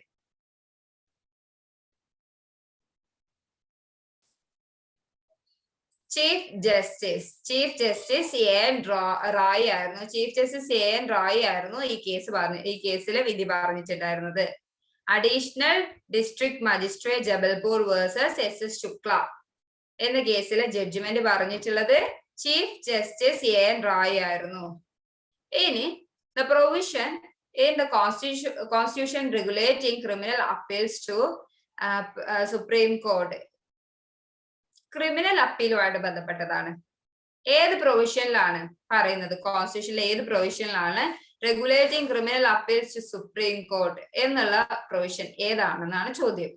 റെഗുലേറ്റ് ചെയ്യുക, ക്രിമിനൽ അപ്പീൽസിനെ റെഗുലേറ്റ് ചെയ്യുക, സുപ്രീം കോടതിയിലെ ക്രിമിനൽ അപ്പീൽസിനെ റെഗുലേറ്റ് ചെയ്യുന്നതിനെ കുറിച്ച് പറയുന്ന പ്രൊവിഷൻ, കോൺസ്റ്റിറ്റ്യൂഷനിലെ പ്രൊവിഷൻ ഏതാണെന്നാണ് ചോദ്യം. ആൻസർ വരുന്നത് ആർട്ടിക്കിൾ 134 ആണ്. ആർട്ടിക്കിൾ 134 അതിനെ കുറിച്ച് പറയുന്നത്. Next, the president of India is to appoint a person to be the Attorney General for India who is qualified to be appointed as. President of India, president appoint ചെയ്യുന്നു, attorney general appoint ചെയ്യുന്നു. പക്ഷെ ഈ attorney general എന്ന് പറയുന്ന post qualified ആയിരിക്കും. ആരുമായിട്ടായിരിക്കും, ആര് job പോലെ ആയിരിക്കും ക്വാളിഫൈഡ് ആയിട്ടുണ്ടാവുക. അവരുടെ ക്വാളിഫിക്കേഷൻ നോക്കുമ്പോൾ ആരുടെ ക്വാളിഫിക്കേഷൻസ് ആണ് അവർക്ക് ഉണ്ടാവേണ്ടത് എന്നാണ് ചോദ്യം. ആരുടെ ആയിരിക്കും? അറ്റോർണി ജനറൽ ആണ്. ഇന്ത്യയിലെ ഏറ്റവും സുപ്രീം ലോ ഓഫീസർ എന്ന് പറയുന്നത് ആരാണ്?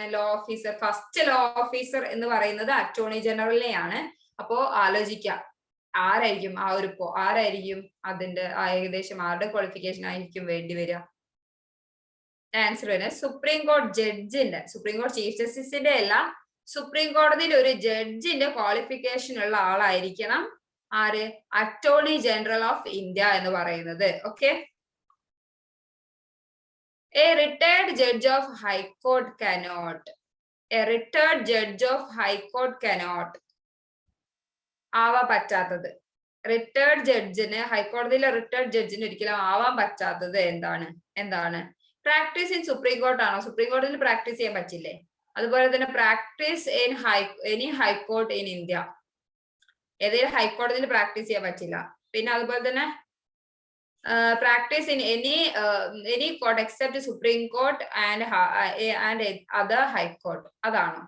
ഇനി practice in any court in India, ഏതെങ്കിലും ഒരു കോടതിയിൽ ഒന്നും പ്രാക്ടീസ് ചെയ്യാൻ പറ്റില്ലേ? ഇതിൽ ഏതായിരിക്കും ആൻസർ വരാൻ സാധ്യതയുള്ളത്? ഹൈക്കോടതിയിലെ ജഡ്ജാണ്, റിട്ടയർഡ് ആയിട്ടുള്ള ഹൈക്കോടതിയിലെ ജഡ്ജിനാണ്.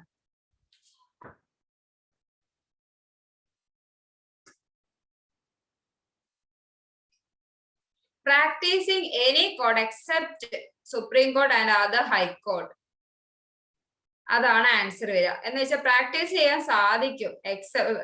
ഇതിൽ സാധിക്കുന്നത് എവിടെയാണ്? സുപ്രീം കോടതിയിലോ അതുപോലെ തന്നെ ഏതെങ്കിലും മറ്റുള്ള ഹൈക്കോടതികളിലോ പ്രാക്ടീസ് ചെയ്യാൻ സാധിക്കും. അതിന് പ്രോബ്ലം ഒന്നുമില്ല എന്നാണ് പറയുന്നത്. പിന്നെ നെക്സ്റ്റ് ക്വസ്റ്റ്യൻ,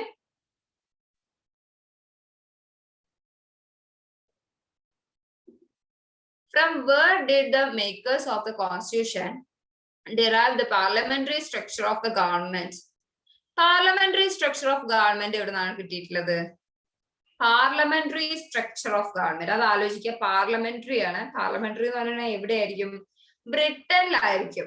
ബ്രിട്ടന്റെ ഒരു ഫോർമാറ്റ് ആണല്ലോ പാർലമെന്ററി ഫോം ഓഫ് ഗവൺമെന്റ് എന്നുള്ളത്. അപ്പൊ അത് ആലോചിക്കുക. അപ്പൊ ആ സ്ട്രക്ചർ എവിടെ നിന്നായിരിക്കും വന്നിട്ടുണ്ടാവുക? ബ്രിട്ടനിൽ നിന്നാണ് വന്നിട്ടുള്ളത്. ഓക്കെ. ഇനി നെക്സ്റ്റ് 2020 5 ഇയർ LLBയുടെ എൻട്രൻസിൽ വന്ന ഒരു ക്വസ്റ്റ്യൻ ആണ് അടുത്തത്. കൺസെൻസസ് അറ്റ് ഇൻഡം. കറക്റ്റ് പ്രൊനൗൺസിയേഷൻ ഇത് തന്നെയാണെന്ന് പറയാൻ പറ്റില്ല, വീണ്ടും പറയാണ്. ഓക്കെ, അതിന്റെ മീനിങ് എന്താണ് എന്നാണ് ചോദ്യം.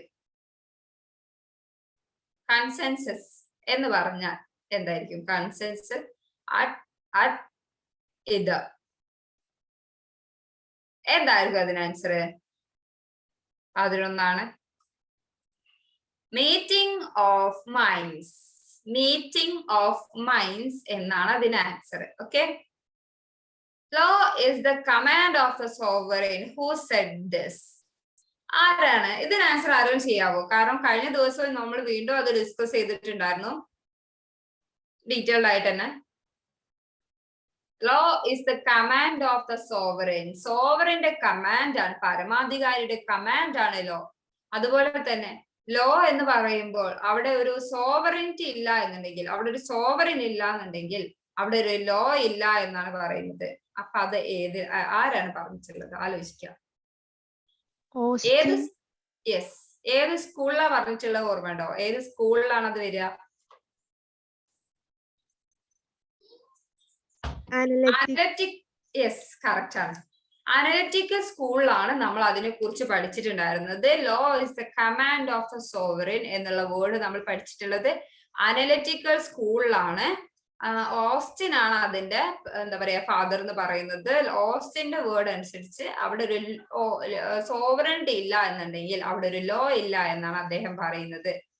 ഓക്കെ. അദ്ദേഹം പ്രധാനമായിട്ടും കൊടുക്കുന്നത്, ഇമ്പോർട്ടൻസ് കൊടുക്കുന്നത് സോവറിനിറ്റിക്ക് ആയിരുന്നു. ഓക്കെ. ഇനി നെക്സ്റ്റ്,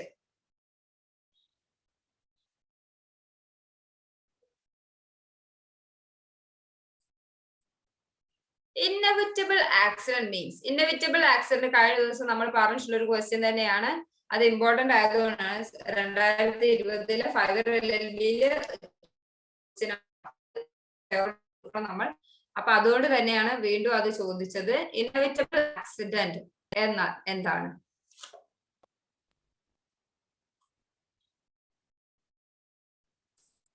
ആൻ അൺഎക്സ്പെക്റ്റഡ് ഇഞ്ചുറി. പ്രതീക്ഷിക്കാത്ത ഇഞ്ചുറിയാണ്. പ്രതീക്ഷിക്കാത്ത ഒരു ഇഞ്ചുറിയാണ് അവിടെ ഉണ്ടാണ്. Which could not have been foreseen and avoided. Which could not have been foreseen.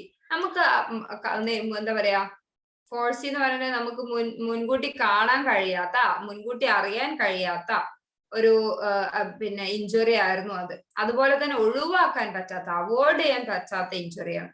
അപ്പൊ ഒരിക്കലും ഇന്നവിറ്റബിൾ ആക്സിഡന്റ് പറയുമ്പോൾ ഒഴിവാക്കാൻ പറ്റാതെ പോകുന്ന ഇഞ്ചുറീസ് ആണ്, ആക്സിഡന്റ്സ് ആണ് എന്ന് പറയുന്നത് ഇന്നവിറ്റബിൾ ആക്സിഡന്റ് എന്ന് പറയുന്നത്. അത് നമ്മൾ ജനറൽ എക്സെപ്ഷൻസ് ഒക്കെ പഠിച്ച സമയത്ത് നമ്മൾ നോക്കിയിട്ടുണ്ടായിരുന്നു ഇന്നവിറ്റബിൾ ആക്സിഡന്റ് എന്താന്നുള്ളതൊക്കെ. Okay. An unexpected injury which could not have been foreseen and avoided എന്നാണ് ഇന്നവിറ്റബിൾ ആക്സിഡന്റിന് പറയുന്നത്. Okay. Next, the directive principles of state policy are. Justifiable ആണെന്നുള്ള നമുക്ക് ഈ ക്വസ്റ്റ്യൻസ് ഒക്കെ നോക്കുമ്പോൾ ഏകദേശം ഒരു ധാരണ കിട്ടും. ഫസ്റ്റ് നമ്മൾ ഇതിൽ നോക്കേണ്ടത് എന്താ? Directive principles of state policy എന്താ ശരിക്കും എന്ന് ആദ്യം ആലോചിക്കാം. ജസ്റ്റിഷ്യബിൾ ആയിരിക്കോ? അതുപോലെ തന്നെ നോൺ ജസ്റ്റിഷ്യബിൾ ആയിരിക്കോ? ജസ്റ്റിഷ്യബിൾ ആണോ അത്? അതുപോലെ നോൺ ജസ്റ്റിഷ്യബിൾ ആണോ അത്? എന്ന് വെച്ചാൽ നമുക്ക് ലീഗലി മൂവ് ചെയ്യാൻ പറ്റുന്നതാണോ എന്നാണ് ചോദ്യം. അങ്ങനെയാണോ എന്നാണ് ജസ്റ്റീഷ്യബിൾ എന്നുള്ളത് കൊണ്ട് ഉദ്ദേശിക്കുന്നത്. പിന്നെ അതുപോലെ തന്നെ നോൺ ജസ്റ്റീഷ്യബിൾ ആണോ, ഓൾവേസ് ജസ്റ്റീഷ്യബിൾ ആണോ, സംടൈംസ് ജസ്റ്റീഷ്യബിൾ ആണോ? എല്ലാ സമയത്തും ജസ്റ്റീഷ്യബിൾ ആണെന്ന് പറയാൻ പറ്റില്ല, അതുപോലെ തന്നെ സംടൈംസും പറയാൻ പറ്റില്ല. കാരണം അതൊരിക്കലും ജസ്റ്റീഷ്യബിൾ അല്ല. നമുക്ക് ലീഗലി ബൗണ്ട് ചെയ്യാൻ പറ്റില്ല. Directive principles of state policy അത് അതുപോലെ കൊണ്ടുപോയില്ല എന്ന് വെച്ചിട്ട് അതൊരിക്കലും നമുക്ക് അത് നമ്മുടെ ഭാഗമാണെന്ന് പറഞ്ഞ് അതിനെ എന്താ പറയാ ജസ്റ്റീഷ്യബിൾ ആക്കാൻ പറ്റില്ല എന്നാണ് പറയുന്നത്. അപ്പൊ നോൺ ജസ്റ്റീഷ്യബിൾ ആണ് ആൻസർ. നമുക്കറിയാം നമ്മുടെ എന്താ പറയാ ഫണ്ടമെന്റൽ റൈറ്റ്സ് ഒക്കെ പറയുമ്പോൾ ജസ്റ്റീഷ്യബിൾ ആണെന്ന് നമുക്ക് പറയാം. സോറി, ആൻസർ തെറ്റിപ്പോയി. ഓക്കെ, ഫണ്ടമെന്റൽ റൈറ്റ്സ് ഒക്കെ എന്ന് പറഞ്ഞാൽ ജസ്റ്റീഷ്യബിൾ ആണെന്ന് പറയാം, പക്ഷെ ഇതൊരിക്കലും നമുക്ക് ജസ്റ്റീഷ്യബിൾ ആണെന്ന് പറയാൻ പറ്റില്ല. അതുപോലെ തന്നെയാണ് ഫണ്ടമെന്റൽ ഡ്യൂട്ടീസ് പറയുമ്പോൾ അതും ഇതുപോലെ തന്നെയാണ്. അതും ഒരു എന്താ പറയാ ഗൈഡ് ലൈൻസ് പോലെയാണ് കൊടുക്കുന്നത്. ഡ്യൂട്ടീസ് ആണ്, ഗവൺമെന്റ് ചെയ്യുന്നത് മാത്രമല്ല ഇന്ത്യൻ സിറ്റിസൺസ് ചെയ്യേണ്ട ഡ്യൂട്ടീസ് ആണ് ഫണ്ടമെന്റൽ ഡ്യൂട്ടീസ് എന്ന് പറയുന്നത്. Next, which of the following exercises the most profound influence in framing the Indian Constitution?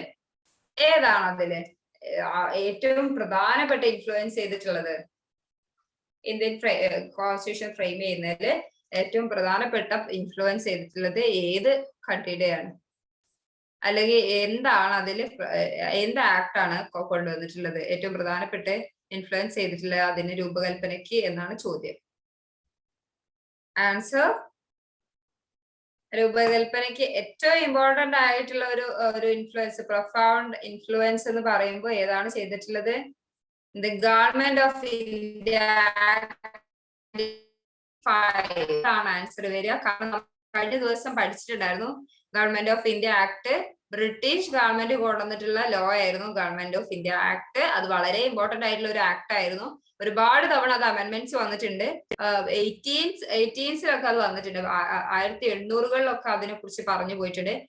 ആ സമയത്ത് വരെ ഓരോ സ്റ്റെപ്പ് ബൈ സ്റ്റെപ്പ് ആയിട്ട് അതിൽ മാറ്റം കൊണ്ടുവന്ന അവസാനം വന്നിട്ടുള്ള ഒരു ആക്ട് ആയിരുന്നു 1935 act. Government of India 1935 act. ആ ആക്ട് ആണ് ഇന്ത്യൻ കോൺസ്റ്റിറ്റ്യൂഷൻ ഫ്രെയിം ചെയ്യുന്നതിൽ വളരെ പ്രധാനപ്പെട്ട ഒരു പങ്ക് വഹിച്ചിട്ടുള്ളത് എന്ന് പറയാം.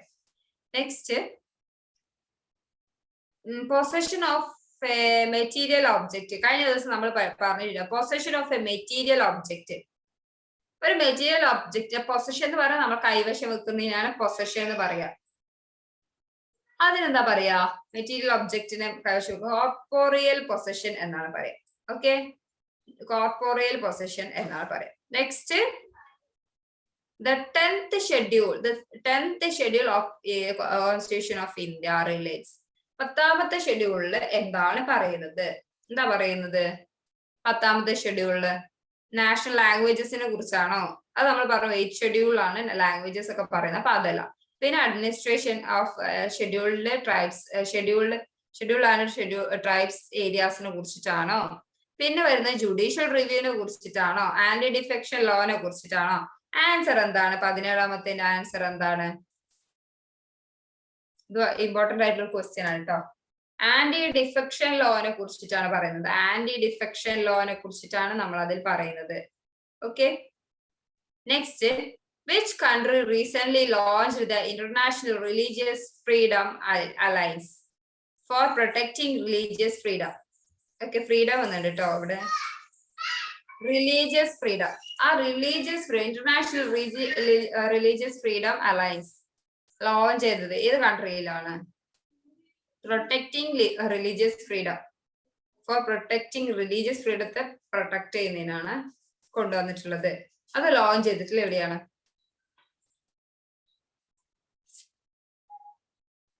നമ്മൾ ഒരിക്കലും എക്സ്പെക്ട് ചെയ്ത ഒരു കൺട്രിയാണ് USA. USA-ലാണ് റിലീജിയസ് ഫ്രീഡം ആയിട്ട് ബന്ധപ്പെട്ടിട്ടുള്ള ഒരു alliance, international religious freedom alliance എന്ന് പറഞ്ഞിട്ടുള്ള ഒരു അലയൻസ് ലോഞ്ച് ചെയ്തിട്ടുണ്ടായത്. ഈ അടുത്ത് ലോഞ്ച് ചെയ്തിട്ടുള്ളതാണ് കഴിഞ്ഞ വർഷങ്ങളിലൊക്കെ ആയിട്ട്. അതുകൊണ്ട് തന്നെ അത് ഇമ്പോർട്ടന്റ് ആണ്. USA-ലായിരുന്നു. Identify the meaning of the foreign words. Faux pas എന്ന് പറഞ്ഞാൽ അതെന്താണെന്നാണ് ചോദ്യം. ഫോക്സ് പാസ് എന്ന് പറഞ്ഞാൽ a social blunder. A social blunder എന്നുള്ള മീനിങ് ബ്ലണ്ടർ ആണ്. സോഷ്യൽ ബ്ലണ്ടർ എന്ന് പറയാൻ പറ്റും. എന്ത്? Fox pass. ഫോക്സ് പാസ് എന്ന് പറയുന്നത്. Okay. Article 19 of the Constitution of India contains Article 19 Constitution of India Article 19 എന്താ പറയുന്നത്? Fundamental freedom. Fundamental freedom. Okay. അപ്പോ ആ ഫണ്ടമെന്റൽ ഫ്രീഡത്തിൽ എത്ര ഫ്രീഡംസ് ആണ് പറയുന്നത്? Contains how many freedoms are there? Question അതാണ്. കറക്റ്റ് ക്വസ്റ്റ്യൻ പറയുമ്പോൾ ഫ്രീഡം ആണ്. Yes, 6 fundamental freedoms are there in our constitution.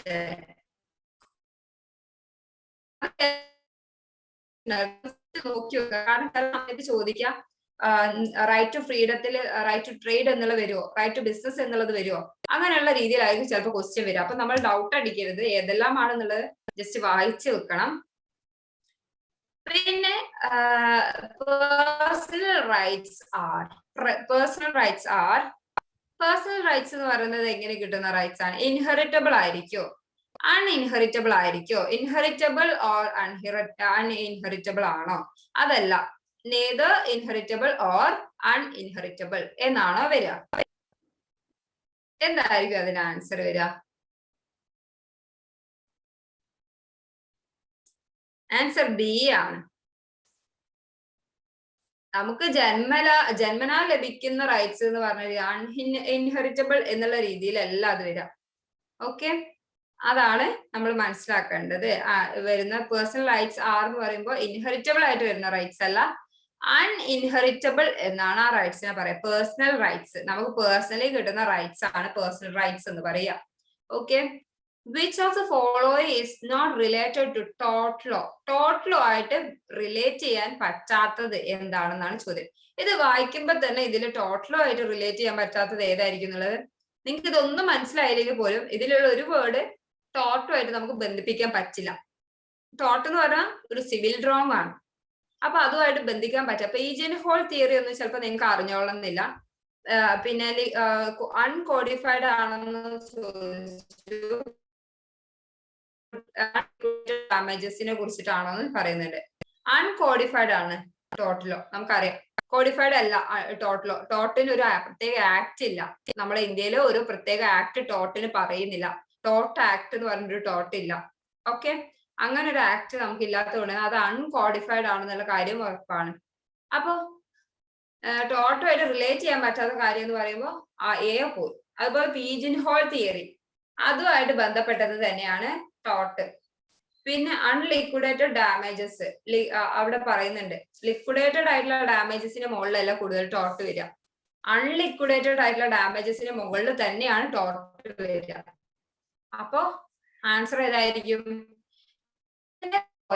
Criminal ലോയെ ആയിട്ടാണ് നമുക്ക് എന്താ ടോർക്കാൻ പറ്റാത്തത്. ക്രിമിനൽ ലോയുമായിട്ട് നമുക്ക് ബന്ധിപ്പിക്കാൻ പറ്റില്ല. അപ്പൊ ആൻസർ ഈസ് ക്രിമിനൽ ലോ. നിങ്ങൾ ഓപ്ഷൻസ് ക്ലിയർ ആയിട്ട് നോക്കി, ഓപ്ഷൻസ് ക്വസ്റ്റ്യനിൽ തന്നെ അതിന് ആൻസർ ഉണ്ടായിരിക്കും. ശ്രദ്ധിക്കേണ്ട കാര്യം എന്താണെന്ന് വെച്ചാൽ നോട്ടാണോ പറയുന്നത്, നോട്ട് അല്ലാണ്ടാണോ പറയുന്നത് എന്നുള്ളത് മിക്ക കേസിലും നമ്മൾ നോക്കണം. ചില ഇതിൽ ചോദിക്കുക നോട്ട് എന്ന് പറഞ്ഞിട്ടായിരിക്കും, അല്ലാത്തത് ഏതാണെന്നായിരിക്കും, ചിലപ്പോൾ അതുമായിട്ട് ബന്ധപ്പെട്ടത് ഏതാണെന്നായിരിക്കും.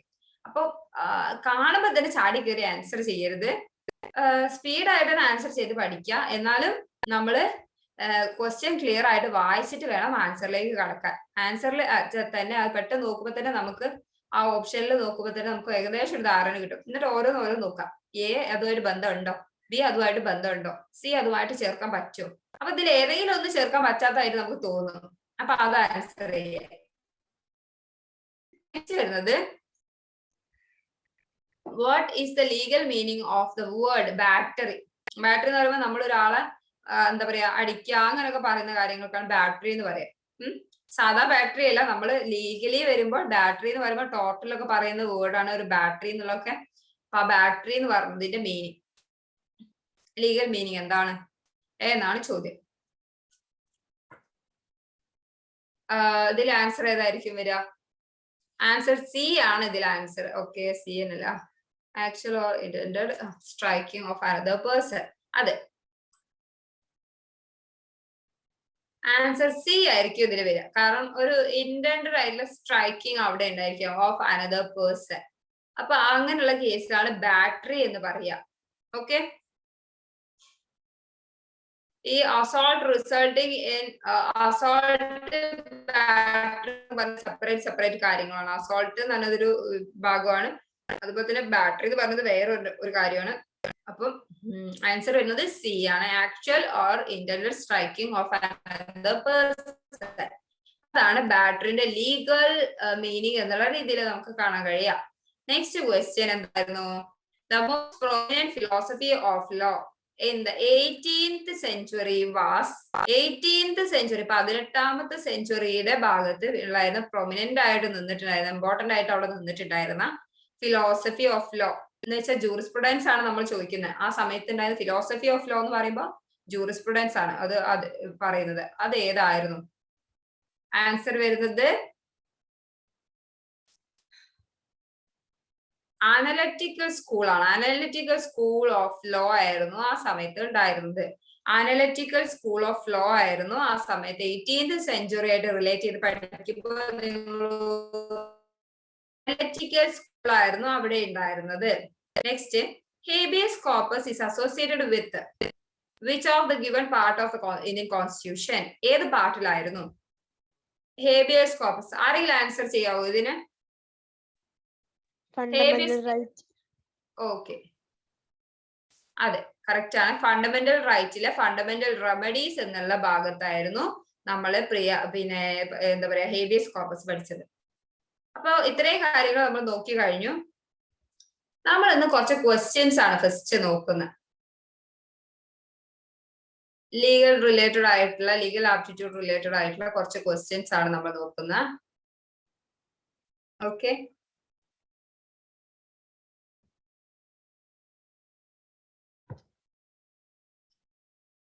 what kind of minorities are recognized by the constitution? ഏത് തരം മൈനോറിറ്റീസിനെ കുറിച്ചാണ് കോൺസ്റ്റിറ്റ്യൂഷനിൽ റെക്കഗ്നൈസ് ചെയ്തിട്ടുള്ളത്? ഏത് തരമാണ്? Religious and linguistic. ലിംഗ്വിസ്റ്റിക് എന്ന് പറഞ്ഞാൽ നിങ്ങൾ മനസ്സിലാക്കുക ഭാഷാപരമായിട്ടുള്ളതാണ് ലിംഗ്വിസ്റ്റിക് മൈനോറിറ്റി എന്ന് പറയുന്നത്. റിലീജിയസ് പിന്നെ നമുക്ക് പറയേണ്ട ആവശ്യമില്ല. Religious minorities are there.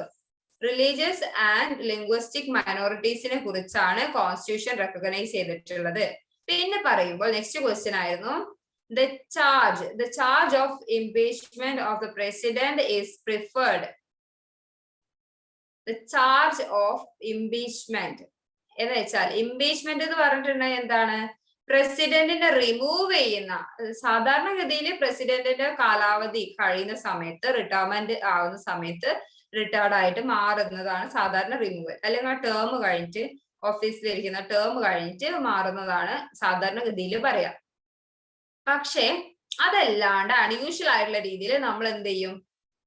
എന്തെങ്കിലും പെർട്ടിക്കുലർ ആക്ട് പ്രസിഡന്റ് ചെയ്തു കഴിഞ്ഞാൽ പ്രസിഡന്റ് ആ ഒരു സ്ഥാനത്തിരിക്കാൻ യോഗ്യതയില്ലാത്ത ആളാണെന്ന് തോന്നിക്കഴിഞ്ഞാൽ ആ സമയത്ത് പാസ്സാക്കുന്നതാണ് നമ്മൾ ഇംപീച്ച്മെന്റ് എന്നാണ് അതിന് പറയാ. പ്രസിഡന്റിനെ അതുപോലെ തന്നെ നമ്മൾ ഇംപീച്ച് ചെയ്ത് കളയും. പിന്നെ അതുപോലെ ഇംപീച്ച്മെന്റിലൂടെയാണ് സാധാരണഗതിയിൽ അല്ലാണ്ട് പുറത്താക്കുന്ന നടപടി. അത് ഓരോ സ്റ്റെപ്പ് ബൈ സ്റ്റെപ്പ് ആയിട്ടാണ് ചെയ്യുക. ഇംപീച്ച്മെന്റ് എന്ന് പറയുമ്പോൾ 1/4 മെമ്പേഴ്സ് ഉണ്ടായിരിക്കണം ഇംപീച്ച്മെന്റിന്റെ സമയത്ത് പാർലമെന്റിൽ എന്നാണ് പറയുക.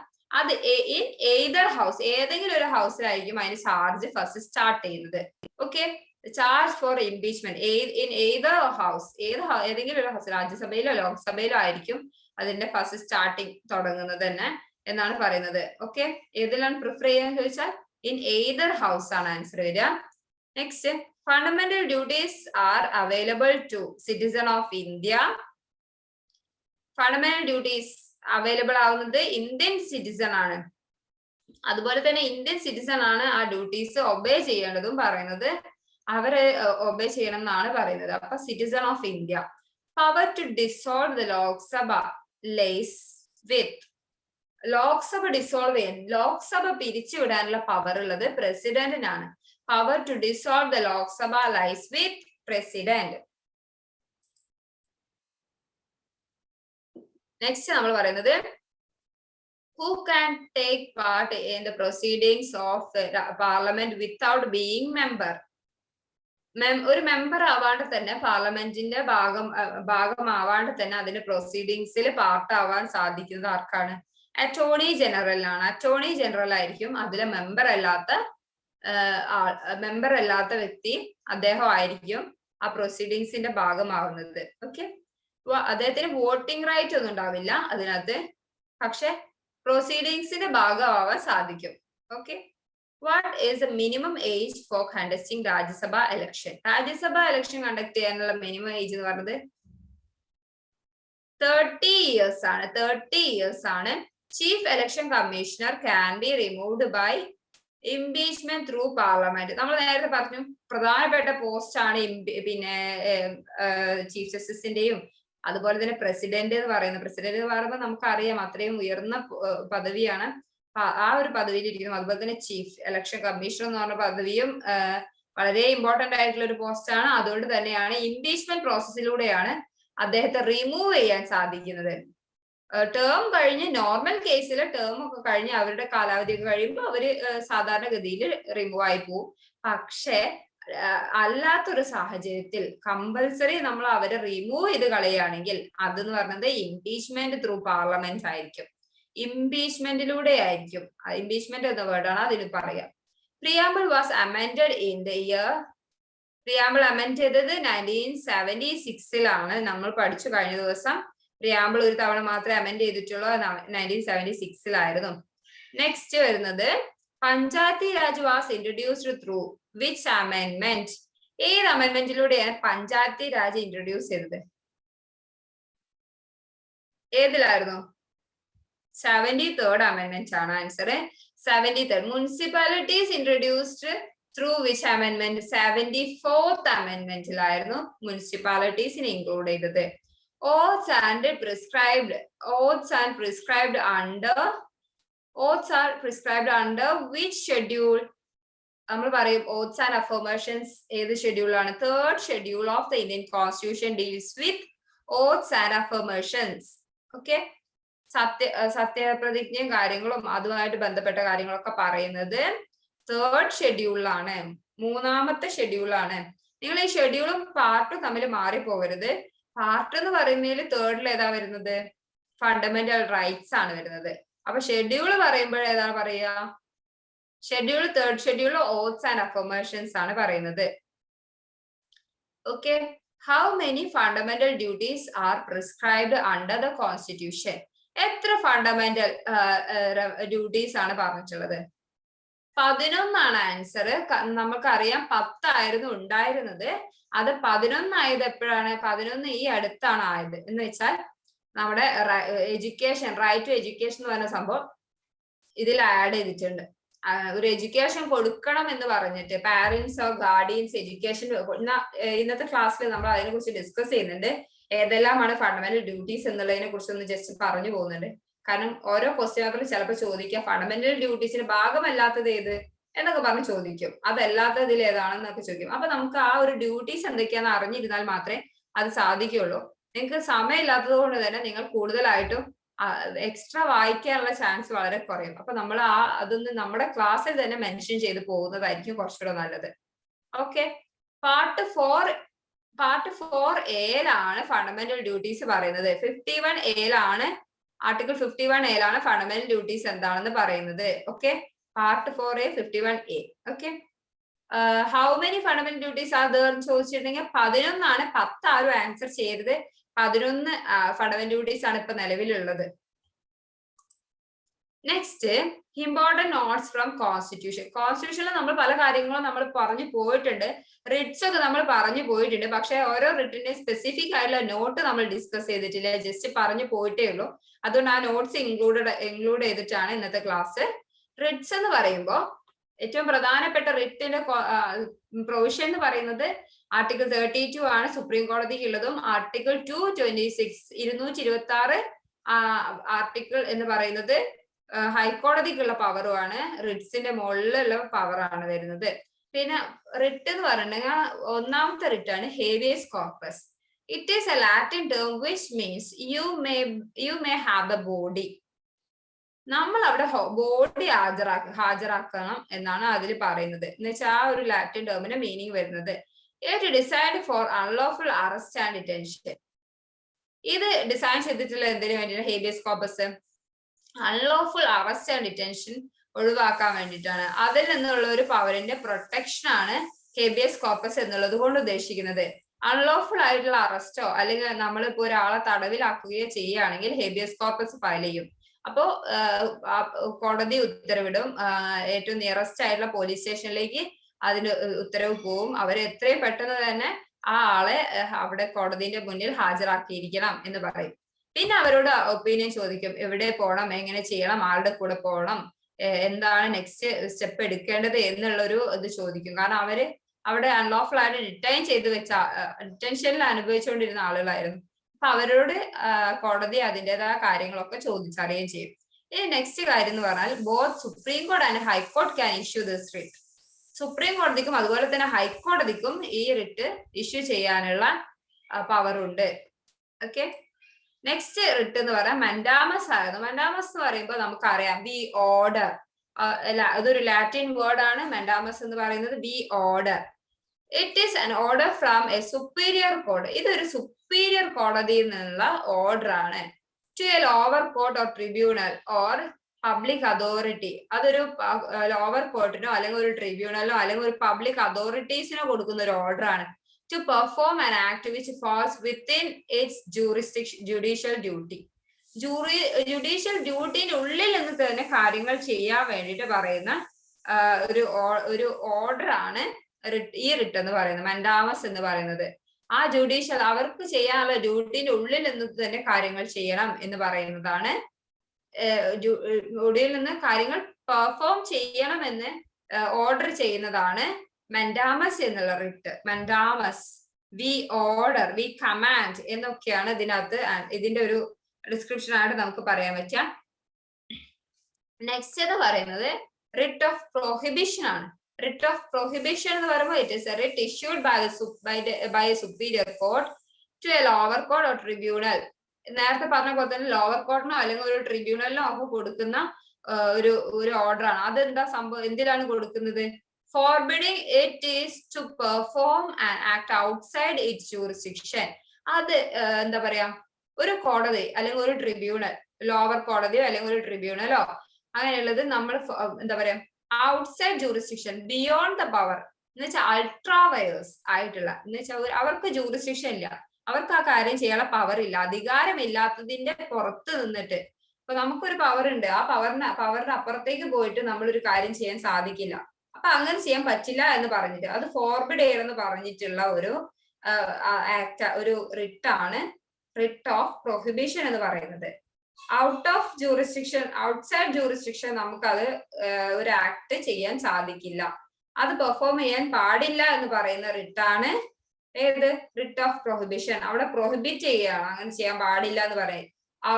അത് ബിയോണ്ട് ദ പവർ ആയിരിക്കും, ഒരു ജൂറിസ്ഡിക്ഷൻ എടുത്തുകൊണ്ടായിരിക്കും ഇയാൾ ഈ കാര്യം ചെയ്യുന്നത്.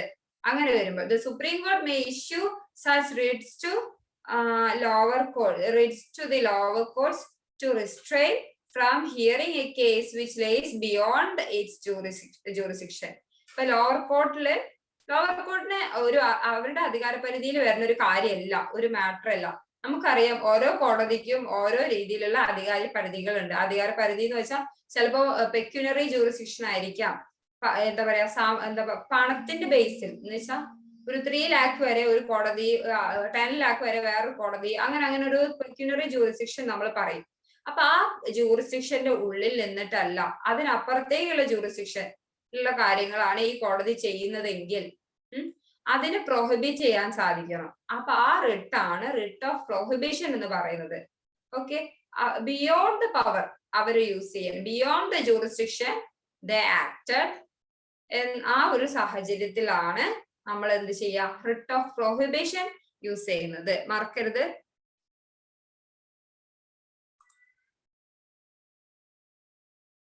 ഇനി നെക്സ്റ്റ് റിട്ട് ഓഫ് സെർഷ്യോററി ആണ്. റിട്ട് ഓഫ് സെർഷ്യോററി, സെർഷ്യോററി എന്നുള്ള വേർഡ് നമ്മൾ കുറെ ഏരിയാസിൽ നമ്മൾ പറഞ്ഞു പോയിട്ടുണ്ട്.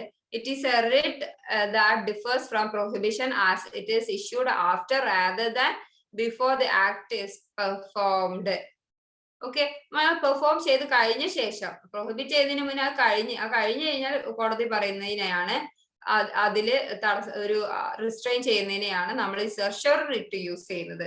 സെർഷർ റിട്ട് വളരെ ഇമ്പോർട്ടന്റ് ആയിട്ടുള്ള ഒരു റിട്ടാണ്.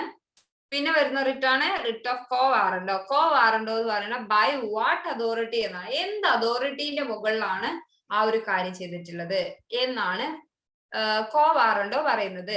എന്ന് വെച്ചാൽ the writ is issued to prevent illegal assumption of any public office or usurpation of any public office by any body till the court has decided the matter. Illegal ആയിട്ട് ഇപ്പൊ ഒരു കാര്യം ചെയ്യാണ്, ഒരു അതോറിറ്റി ഇല്ല, നമുക്ക് അതിനുള്ള പവർ ഇല്ല, ആ ഒരു കാര്യം നമ്മൾ അവിടെ ചെയ്യാണ് ബൈ വാട്ട് അതോറിറ്റി എന്ന് ചോദിച്ചിട്ട് വരുന്ന റിട്ടാണ് നമുക്ക് പറയാൻ പറ്റുന്ന ഈ റിട്ട്. എന്ന് വെച്ചാൽ ഞാൻ ഒരു എക്സാമ്പിൾ പറയാം, അത് നിങ്ങൾക്ക് മനസ്സിലാവാൻ വേണ്ടിട്ട്. ഒരു 18 വയസ്സായ ഒരു കുട്ടി എന്ത് ചെയ്യാം, 18 വയസ്സാവാത്ത ഒരാള് ഒരു പബ്ലിക് എംപ്ലോയി ആയിട്ട് മാറുന്നു. അയാൾക്ക് 18 വയസ്സായി കഴിഞ്ഞാലേ നമുക്ക് പറയാൻ പറ്റുള്ളൂ അയാൾ ഒരു പബ്ലിക് സെർവന്റ് ആയിട്ട് നമുക്ക് എടുക്കാൻ പാടുള്ളൂ, പബ്ലിക് സെർവൻസ് ആവാൻ പാടുള്ളൂ. അത് മറച്ചു വെച്ചുകൊണ്ട് ഒരു എന്താ പറയാ പബ്ലിക് സെർവന്റ് ആയിട്ട് നിൽക്കാൻ പറ്റാത്ത ഒരാള് ജോലിയിലേക്ക് പ്രവേശിക്കുന്നു. അപ്പൊ അയാൾ ജോലി ചെയ്യുകയാണെങ്കിൽ അതിന് നമുക്ക് എന്തായിട്ടാണ് കൺസിഡർ ചെയ്യുക, അയാൾക്ക് അവിടെ അതോറിറ്റി ഇല്ല, അത് ചെയ്യാനുള്ള അതോറിറ്റി ഇല്ല. അപ്പൊ വൈ വാട്ട് അതോറിറ്റി എന്നുള്ള ക്വസ്റ്റ്യൻ അവിടെ വരും. അപ്പൊ ആ ക്വസ്റ്റ്യൻ ആണ് നമ്മൾ ഈ റിട്ട് ഓഫ് കോ വാറണ്ടോയിൽ പറയുന്നത്. ഓക്കെ, അങ്ങനെ വരുന്ന ഒരു കേസ് വരുന്ന സമയത്ത് അതൊരു എക്സാമ്പിൾ ആയിട്ട് പറഞ്ഞാൽ പല കാര്യങ്ങളും അങ്ങനെ വരാറുണ്ട്. ഓക്കെ, ആ ഒരു റിട്ടിനെയാണ് നമ്മൾ കോ വാറണ്ടോ എന്ന് പറയുന്നത്. അപ്പൊ ഇമ്പോർട്ടന്റ് ആയിട്ടുള്ള റിട്ടുകൾ നമ്മൾ പഠിച്ചു. ഏതൊക്കെയായിരുന്നു? ഹേബിയസ് കോർപ്പസ് പഠിച്ചു, പിന്നെ അതിനുശേഷം റിട്ട് ഓഫ് മാൻഡാമസ് പഠിച്ചു. മാൻഡാമസ് പറഞ്ഞാൽ വി ഓർഡർ ആണ്, വി ഓർഡർ, മാൻഡാമസ് വി ഓർഡർ ആണ്. റിട്ട് ഓഫ് പ്രൊഹിബിഷൻ നമ്മൾ പഠിച്ചു, ബിയോണ്ട് ദ പവർ യൂസ് ചെയ്തിട്ട്, ബിയോണ്ട് ദ ജൂറിസ്ഡിക്ഷൻ യൂസ് ചെയ്തിട്ട് അൾട്രാവയസ് ആയിട്ടുള്ള ഒരു മാറ്ററിന് മുകളിൽ ബിയോണ്ട് ദ പവർ, അൾട്രാവയസ് ആണ് ബിയോണ്ട് ദ പവർ ആണ് അവർ കാര്യങ്ങൾ ചെയ്യുന്നതെങ്കിൽ അത് പ്രൊഹിബിഷൻ ആണ്. റിട്ട് ഓഫ് പ്രൊഹിബിഷൻ അണ്ടറിലാണ് വരിക. സെർഷ്യോററി ചെയ്ത് കഴിഞ്ഞിട്ടാണ് വരുന്നുണ്ടെങ്കിൽ അതിന് നമ്മൾ സെർഷ്യോററി ആയിട്ട് കൺസിഡർ ചെയ്യും. ഇനി കോ വാറണ്ടോ എന്ന് വെച്ചാൽ ഒരു അതോറിറ്റി ഇല്ലാത്ത ഒരു കാര്യത്തിന്റെ മുകളിൽ ഒരാൾ അവിടെ ജോലിയിൽ ഇരിക്കുക, അല്ലെങ്കിൽ ഒരു ഇല്ലീഗൽ ആയിട്ടുള്ള അസംഷൻ ഓഫ് പബ്ലിക് ഓഫീസ്, അങ്ങനെയുള്ള കാര്യങ്ങളൊക്കെ വരുമ്പോൾ അത് പ്രിവെന്റ് ചെയ്യാൻ വേണ്ടിയിട്ട് കൊണ്ടുവന്നതാണ് ബൈ വാട്ട് അതോറിറ്റി എന്നുള്ള റിട്ട്, എന്ന് വെച്ചാൽ കോ വാറണ്ടോ എന്നുള്ള റിട്ട്. ഓക്കെ, ഇനി നെക്സ്റ്റ് നമ്മൾ ഡിസ്കസ് ചെയ്ത് പോയിട്ടുണ്ടായിരുന്നു ക്ലാസ്സിൽ. ഞാൻ ജസ്റ്റ് പറഞ്ഞു പോവുക ചെയ്തത്, ഇതുപോലെ ക്ലാസ് ഓരോ PDF ആക്കിയിട്ട് അല്ല PPT ആയിട്ട് എടുത്തിട്ടില്ല. അപ്പൊ അതുകൊണ്ട് നമ്മൾ ഇത് ഇന്ന് ഇൻക്ലൂഡ് ചെയ്യാണ്. List of borrowed features of Indian constitution. നിങ്ങൾ ക്വസ്റ്റ്യൻ പേപ്പർ ഒക്കെ ഞാനിങ്ങനെ ഇടയിൽ പറയുന്നതിൽ നിങ്ങൾക്ക് മനസ്സിലായിട്ടുണ്ടാവും. ഓരോ ക്വസ്റ്റ്യൻ പേപ്പറിലും ചോദിക്കുന്ന ഒരു ക്വസ്റ്റ്യൻ ആണ്, ഏത് ഭാഗത്തു നിന്നാണ് നമ്മൾ ബോറോ ചെയ്തിട്ടുള്ളത്, ഏത് ഭാഗമാണ് ഏത് രാജ്യത്തിൽ നിന്നാണ് ബോറോ ചെയ്തിട്ടുള്ളത് ഇന്ത്യൻ കോൺസ്റ്റിറ്റ്യൂഷൻ എന്നുള്ള രീതിയിൽ കുറെ ക്വസ്റ്റ്യൻസ് നമ്മൾ കണ്ടിട്ടുണ്ട്. ഇതുവരെ നമ്മൾ കുറെ റിപ്പീറ്റഡ് ആയിട്ട് ഇപ്പോൾ നമ്മൾ പഠിച്ച എമർജൻസി പ്രൊവിഷൻ ആണെങ്കിലും പാർലമെന്ററി ഫോം ഓഫ് ഗവൺമെന്റ് ആണെങ്കിലും അതുപോലെ എന്താ പറയുക ജുഡീഷ്യൽ റിവ്യൂവിന്റെ ഏരിയ എവിടുന്നാ വന്നത് എന്നുള്ളതൊക്കെ നമ്മൾ നോക്കി. അപ്പോൾ ആ ഏരിയയിലോട് ബന്ധപ്പെടുത്തിയിട്ട് നമ്മൾ ഫുൾ ആയിട്ട് ഏകദേശം ഒന്ന് പഠിച്ചു വെച്ചിട്ട് പോകണം ഏതൊക്കെ എവിടുന്നൊക്കെയാണ് വന്നിട്ടുള്ളത് എന്ന്. ഓക്കെ, ഫസ്റ്റ് നമ്മൾ നോക്കാൻ വന്നത് ബ്രിട്ടനിൽ നിന്ന് എന്തൊക്കെയാണ് എടുത്തിട്ടുള്ളത്.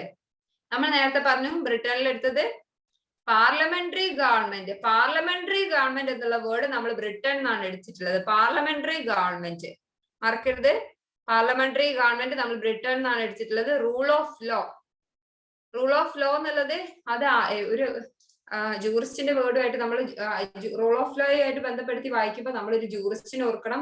ഡെയ്സി എന്ന് പറഞ്ഞിട്ടുള്ള ഒരു ജൂറിസ്റ്റിനെ ഓർക്കണം. അവരുടെ ഒരു പ്രധാനമായിട്ടുള്ള ഒരു വേർഡാണ് റൂൾ ഓഫ് ലോ പറയുന്നത്. റൂൾ ഓഫ് ലോ എന്ന് പറയുന്നത് എല്ലാവരും നിയമത്തിന്റെ അണ്ടറിലാണ് വരിക എന്നുള്ള ഒരു ലോ ആണ്. ഓൾ ആർ എല്ലാ ആളുകളും നിയമത്തെ ബൈൻഡ് ചെയ്യണം, നിയമത്തെ ഒബേ ചെയ്യണം എന്നാണ് പറയുന്നത് റൂൾ ഓഫ് ലോ. ലോ ആയിരിക്കും സുപ്പീരിയർ എന്ന് പറയുന്നതാണ് റൂൾ ഓഫ് ലോ തിയറി പറയുന്നത്. പിന്നെ അത് നമ്മൾ ബ്രിട്ടനിൽ നിന്നാണ് എടുത്തിട്ടുള്ളത്.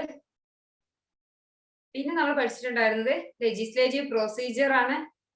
ലെജിസ്ലേറ്റീവിൽ നടക്കുന്ന എല്ലാ പ്രൊസീജിയേഴ്സും നമ്മൾ പഠിച്ചിട്ടുണ്ടായിരുന്നു. ആ പ്രൊസീജിയർ ഒക്കെ എന്ന് പറയുന്നത് ബ്രിട്ടനിൽ നിന്നാണ് എടുത്തിട്ടുള്ളത്. പിന്നെ സിംഗിൾ സിറ്റിസൺഷിപ്പ് എന്നുള്ളതും ബ്രിട്ടനിൽ നിന്നാണ് എടുത്തിട്ടുള്ളത്. ക്യാബിനറ്റ് സിസ്റ്റവും നമ്മൾ ബ്രിട്ടനിലാണ് ക്യാബിനറ്റ് സിസ്റ്റം നമ്മൾ എടുത്തിട്ടുള്ളത്. പിന്നെ പ്രിറോഗേറ്റീവ് റിട്സ്, നമുക്കറിയാം റിട്സിനെ കുറിച്ചിട്ട്. ആ റിട്സ് ഇപ്പൊ നമ്മൾ പറഞ്ഞു കഴിഞ്ഞു, അത് നമ്മൾ ബ്രിട്ടനിലാണ് ബോറോ ചെയ്തിട്ടുള്ളത്. ഈ കാര്യങ്ങളൊക്കെ നമ്മൾ ബ്രിട്ടൻ നിന്നാണ് എടുത്തിട്ടുള്ളെങ്കിൽ പോലും അതിലെ ചെറിയ ചെറിയ അമെന്റ്മെന്റ്സും ചെറിയ ചെറിയ മാറ്റങ്ങളോട് കൂടിയായിരിക്കും നമ്മുടെ ഇന്ത്യൻ ഭരണഘടനയിൽ കൊണ്ടുവന്നിട്ടുള്ളത്. കംപ്ലീറ്റ്ലി അതുപോലെ തന്നെയാണ് എടുത്തിട്ടുള്ളത് പറയാൻ പറ്റില്ല. ചെറിയ മാറ്റങ്ങളെല്ലാം ഉണ്ടാവും. ബേസിക് ആയിട്ടുള്ള ഐഡിയ നമ്മൾ ബ്രിട്ടൻ നിന്നാണ് എടുത്തതെന്ന് പറയാം. ഓക്കെ. പിന്നെ പാർലമെന്ററി പ്രിവിലേജസ്. പാർലമെന്ററി പ്രിവിലേജസ് ആണ് പാർലമെന്റിലുള്ള ആ ഒരു പ്രിവിലേജസ് ആണ്. പ്രത്യേകമായിട്ടുള്ള അധികാരങ്ങളും പ്രത്യേകമായിട്ടുള്ള ഒരു പരിരക്ഷയാണ് പ്രിവിലേജസ് എന്ന് പറയാം. പിന്നെ ബൈക്യാമറലിസം നമ്മൾ കഴിഞ്ഞ ദിവസം പറഞ്ഞിട്ടുണ്ടായിരുന്നു. അതും നമ്മൾ എവിടുന്ന എടുത്തിട്ടുള്ളത്? ബ്രിട്ടനിൽ നിന്നാണ് എടുത്തിട്ടുള്ളത്. ഓക്കെ. ഇനി നെക്സ്റ്റ് അയർലൻഡിൽ നിന്ന് എന്തൊക്കെയാ നമ്മൾ എടുത്തത് നോക്കാം. Directive principles of state policy. Directive principles of state policy, method of election of a president, അതുപോലെ members nominated to Rajya Sabha by president. Okay. Members nomination to Rajya Sabha by president എന്നുള്ളതും രാജ്യസഭയിലേക്കുള്ള നോമിനേഷൻ, മെമ്പേഴ്സിന്റെ നോമിനേഷൻസ് പ്രസിഡന്റ് ആണ് ചെയ്യാറ്. ആരൊക്കെ എങ്ങനെയൊക്കെയാന്നുള്ളതൊക്കെ നോമിനേറ്റഡ് മെമ്പേഴ്സിനൊക്കെ കുറിച്ചിട്ടുള്ളത്. 12 നോമിനേറ്റഡ് മെമ്പേഴ്സ് ഉണ്ടായിരിക്കും. അത് പ്രസിഡന്റ് ആണ് ചെയ്യാന്ന് നമ്മൾ പഠിച്ചിട്ടുണ്ടായിരുന്നു. പിന്നെ അതുപോലെ തന്നെ method of election of president, election പ്രസിഡന്റിനെ എങ്ങനെ എലക്ട് ചെയ്യണം എന്നുള്ള ആ ഒരു മെത്തേഡും, അതുപോലെ തന്നെ directive principles of state policy നമ്മൾ കഴിഞ്ഞ ദിവസം പഠിച്ചു. ഡയറക്റ്റീവ് പ്രിൻസിപ്പളിനെ കുറിച്ചൊക്കെ പഠിച്ചിട്ടുണ്ടായിരുന്നു. അതും അയർലൻഡിൽ നിന്നാണ്, അയർലൻഡ് കോൺസ്റ്റിറ്റ്യൂഷനിൽ നിന്നാണ് നമ്മൾ ബോറോ ചെയ്തിട്ടുള്ളത്. Next Australia. ഓസ്ട്രേലിയയിൽ നിന്ന് എന്തൊക്കെയാണ് എടുത്തിട്ടുള്ളത്? Concept of concurrent list. Concurrent list എന്ന് പറയുന്നത് നമ്മൾ പറഞ്ഞു 3 ലിസ്റ്റുകൾ ഉണ്ട്. സെൻട്രലിന് ഒരു ലിസ്റ്റ് ഉണ്ട്, സ്റ്റേറ്റ് ലിസ്റ്റ് ഉണ്ട്, അതുപോലെ തന്നെ കൺകറന്റ് ലിസ്റ്റും ഉണ്ട്. കൺകറന്റ് ലിസ്റ്റ് എന്ന് പറയുമ്പോൾ സ്റ്റേറ്റും അതുപോലെ സെൻട്രും ഒരുപോലെ അവർക്ക് പങ്കാളിത്തത്തോടു കൂടി പോകുന്ന ലിസ്റ്റാണ് കൺകറന്റ് ലിസ്റ്റ്. ഓക്കെ. അപ്പം കൺകറന്റ് ലിസ്റ്റിനെ കുറിച്ചുള്ള ആ ഒരു കോൺസെപ്റ്റ് എടുത്തതും ഓസ്ട്രേലിയയിൽ നിന്നാണ്. അതുപോലെ തന്നെ article 108 joint sitting of the 2 houses. Joint sitting നമ്മൾ കഴിഞ്ഞ ദിവസം പഠിച്ചിട്ടുണ്ടായിരുന്നു. പാർലമെന്റിലെ ജോയിന്റ് സിറ്റിങ്ങിനെ കുറിച്ചിട്ട്, പാർലമെന്റ് ജോയിന്റ് സിറ്റിംഗ് എന്നുള്ള ആ ഒരു കോൺസെപ്റ്റ് എടുത്തിട്ടുള്ള ആർട്ടിക്കിൾ 108 എന്നുള്ള ആ ആർട്ടിക്കിൾ എടുത്തിട്ടുള്ളത് ഓസ്ട്രേലിയയിൽ നിന്നാണ്. Next freedom of trade and commerce. Freedom of trade and commerce എന്നുള്ളത് നമ്മൾ എവിടെയാണ് പഠിച്ചിട്ടുള്ളത്? ഫണ്ടമെന്റൽ ഫ്രീഡത്തിൽ നമ്മൾ പഠിച്ചിട്ടുണ്ട്. ഫണ്ടമെന്റൽ റൈറ്റ് ആയിട്ടുള്ള ഫണ്ടമെന്റൽ ഫ്രീഡത്തിൽ freedom of trade and commerce എന്നുള്ള ഒരു ഏരിയ കൂടിയുണ്ട്. അത് എടുത്തിട്ടുള്ളതും എവിടെ നിന്നാണ്? ഓസ്ട്രേലിയൻ കോൺസ്റ്റിറ്റ്യൂഷനിൽ നിന്നാണ്. ഓക്കെ. നെക്സ്റ്റ് വരുന്നത് യുണൈറ്റഡ് സ്റ്റേറ്റ്സ് ഓഫ് അമേരിക്ക. അമേരിക്കയിൽ നിന്ന് എന്തൊക്കെയാ, US-ൽ നിന്ന് എന്തൊക്കെയാ നമ്മൾ എടുത്തിട്ടുള്ളത്? Impeachment of a president. Impeachment നമ്മൾ കുറച്ച് മുന്നേ പഠിച്ചു. ഇംപീച്ച്മെന്റ് ഓഫ് എ പ്രസിഡന്റ് അത് ഇവിടുന്ന് എടുത്തിട്ടുള്ളത് US കോൺസ്റ്റിറ്റ്യൂഷനിൽ നിന്നാണ്. Functions of president and vice president. Functions of president and vice president എന്നുള്ളതും എടുത്തിട്ടുള്ളത് US കോൺസ്റ്റിറ്റ്യൂഷനിൽ നിന്നാണ്. റിമൂവൽ ഓഫ് സുപ്രീം കോടതി ആൻഡ് ഹൈക്കോടതി ജഡ്ജസ്. സുപ്രീം കോടതിയിലും ഹൈക്കോടതിയിലും ജഡ്ജസിന് റിമൂവ് ചെയ്യുന്ന റിമൂവൽ ഓഫ് സുപ്രീം കോടതി ഹൈക്കോടതി ജഡ്ജസിന്റെ നമ്മളിവിടെ എടുത്തിട്ടുള്ളത് US കോൺസ്റ്റിറ്റ്യൂഷനിൽ നിന്നാണ്. അതുപോലെ തന്നെ ഫണ്ടമെന്റൽ റൈറ്റ്സ് വളരെ ഇമ്പോർട്ടന്റ് ആണ്. ഫണ്ടമെന്റൽ റൈറ്റ്സ് എവിടെ എടുത്തിട്ടുള്ളത്? US കോൺസ്റ്റിറ്റ്യൂഷനിൽ നിന്നാണ്. Next judicial review. Judicial review വളരെ ഇമ്പോർട്ടന്റ് ആയിട്ടുള്ള ഒരു ഏരിയ ആണ്. അപ്പം ജുഡീഷ്യൽ റിവ്യൂ എവിടുന്നാണ് നമ്മൾ എടുത്തിട്ടുള്ളത്? US കോൺസ്റ്റിറ്റ്യൂഷനിൽ നിന്നാണ്. പിന്നെ അതുപോലെ തന്നെ independence judiciary, independence of judiciary അല്ലെങ്കിൽ ഇൻഡിപെൻഡന്റ് ജുഡീഷ്യറി ഇൻഡിപെൻഡന്റ് ആയിരിക്കണം എന്ന് പറയുന്ന ആ ഒരു കോൺസെപ്റ്റ് നമ്മൾ എടുത്തിട്ടുള്ളത് US കോൺസ്റ്റിറ്റ്യൂഷനിൽ നിന്നാണ്. നെക്സ്റ്റ് വളരെ ഇമ്പോർട്ടന്റ് ആയിട്ടുള്ള പ്രിയാമ്പിൾ ഓഫ് ദ കോൺസ്റ്റിറ്റ്യൂഷൻ. നമുക്കറിയാം കോൺസ്റ്റിറ്റ്യൂഷൻ എന്താണെന്നും കോൺസ്റ്റിറ്റ്യൂഷന്റെ കോൺസെപ്റ്റ്സ് എന്തൊക്കെയാണെന്നും അതുപോലെ തന്നെ കോൺസ്റ്റിറ്റ്യൂഷന്റെ ഒബ്ജക്റ്റീവ്സ് എന്തൊക്കെയാണെന്നും ഒക്കെ പറയുന്ന മേഖലയാണ് പ്രിയാമ്പിൾ. അതിൽ ആർട്ടിക്കിൾസോ കാര്യങ്ങളോ ഒന്നുമല്ല, കോൺസ്റ്റിറ്റ്യൂഷൻ എന്താണെന്നുള്ള ബേസിക് ഐഡിയ ആണ് നമുക്ക് അതിനകത്ത് കിട്ടുക. നമ്മുടെ ഇന്ത്യ എങ്ങനെ ആയിരിക്കണം, ഏത് രീതിയിലായിരിക്കണം എന്നുള്ള കോൺസെപ്റ്റ്സ് എല്ലാം അതിനകത്ത് മെൻഷൻ ചെയ്തിട്ടുണ്ട്. ആ ഒരു പ്രിയാമ്പിൾ ഓഫ് ദ കോൺസ്റ്റിറ്റ്യൂഷൻ എന്നുള്ള കോൺസെപ്റ്റ് എടുത്തതും യു എസ് കോൺസ്റ്റിറ്റ്യൂഷൻ എന്നാണ്.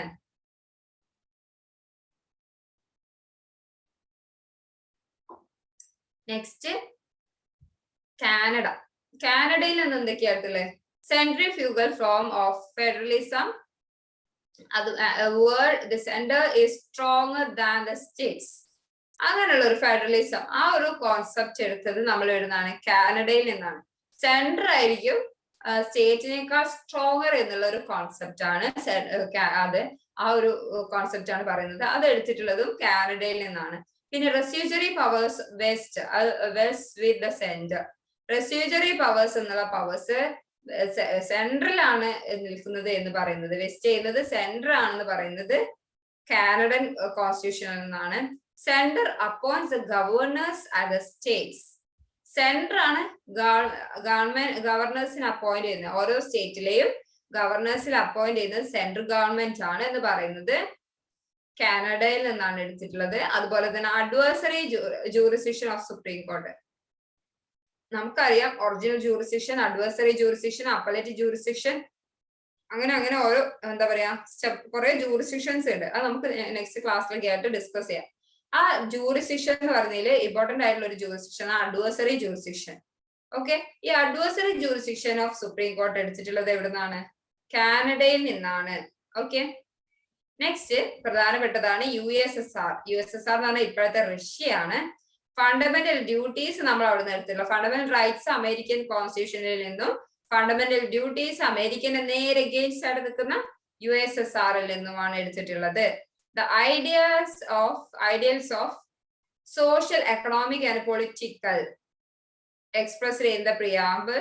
അത് എടുത്തിട്ടുള്ളത് ഇതിൽ നിന്നാണ്. സോഷ്യൽ, എക്കണോമിക് ആൻഡ് പൊളിറ്റിക്കൽ എന്നുള്ള ആ ഒരു ഐഡിയ എടുത്തിട്ടുള്ളത് എവിടെ നിന്നാണ്? USSR കോൺസ്റ്റിറ്റ്യൂഷനിൽ നിന്നാണ്. അടുത്തത് ഫ്രാൻസ് ആണ്. ഫ്രാൻസിൽ നിന്നാണ് നമ്മൾ എന്താ ബോറോ ചെയ്തിട്ടുള്ളത്? റിപ്പബ്ലിക് എന്നുള്ള കോൺസെപ്റ്റ്. റിപ്പബ്ലിക് എന്നുള്ള കോൺസെപ്റ്റ് ഫ്രാൻസിൽ നിന്ന് എടുത്തതാണ്. പിന്നെ വളരെ ഇമ്പോർട്ടന്റ് ആയിട്ടുള്ള പ്രിയാമ്പിളിൽ നമ്മൾ കഴിഞ്ഞ ദിവസങ്ങൾ പറഞ്ഞിട്ടുണ്ടായിരുന്നു ലിബർട്ടി, ഇക്വാലിറ്റി, ഫ്രെറ്റേണിറ്റി എന്ന് വെച്ചാൽ പ്രിയാമ്പിൾ നമ്മുടെ കോൺസ്റ്റിറ്റ്യൂഷന്റെ ഒബ്ജക്റ്റീവ്സ് എന്തൊക്കെയാണ്, ലക്ഷ്യങ്ങൾ എന്തൊക്കെയാണ്, എന്തിനൊക്കെയാണ് നമ്മൾ ഊന്നൽ കൊടുക്കുന്നത് എന്ന് പറയുന്നതിൽ വരുന്ന ലിബർട്ടി, ഇക്വാലിറ്റി ആൻഡ് ഫ്രെറ്റേണിറ്റി. അതിൽ ഫ്രെറ്റേണിറ്റി എന്നുള്ളതിൽ നമ്മൾ പുതിയതായിട്ടൊരു ഇന്റഗ്രിറ്റി എന്നുള്ള വേർഡും കൂടെ ഫ്രെറ്റേണിറ്റിയിൽ ആഡ് ചെയ്തിട്ടുണ്ടായിരുന്നു. അതൊക്കെ പ്രിയാമ്പിളിലാണ് കണ്ടെയ്ൻ ചെയ്യുന്നത്. ഈ ഐഡിയാസ് എടുത്തത് എവിടുന്ന? ഫ്രാൻസിൽ നിന്നാണ്. ഫ്രഞ്ച് റെവല്യൂഷനിലെ ഫ്രഞ്ച് മോട്ടോയിൽ നിന്നാണ്. ആ ഓരോ റെവല്യൂഷൻ ആണെങ്കിലും അതിനൊരു മോട്ടോ ഉണ്ടായിരിക്കുമല്ലോ, ആ മോട്ടോയിൽ നിന്നാണ് ലിബർട്ടി, ഇക്വാലിറ്റി ആൻഡ് ഫ്രെറ്റേണിറ്റി എന്നുള്ള വേർഡ് നമ്മൾ ഇന്ത്യൻ പ്രിയാമ്പിളിലേക്ക് ഓപ്റ്റ് ചെയ്തേക്കുന്നത്. ഇനി നെക്സ്റ്റ് ജർമ്മനി. ഇതിൽ നിന്ന് എന്താ എടുത്തിട്ടുള്ളത്? ജർമ്മനി ആലോചിക്കുമ്പോഴേ നമ്മൾ എമർജൻസി ആലോചിക്കുക. ജർമ്മനി എമർജൻസി പ്രൊവിഷൻസ് ആണ്. Fundamental rights are suspended during emergency എന്നുള്ള കോൺസെപ്റ്റ് നമ്മൾ എടുത്തിട്ടുള്ളത് ജർമ്മനിയിൽ നിന്നാണ്.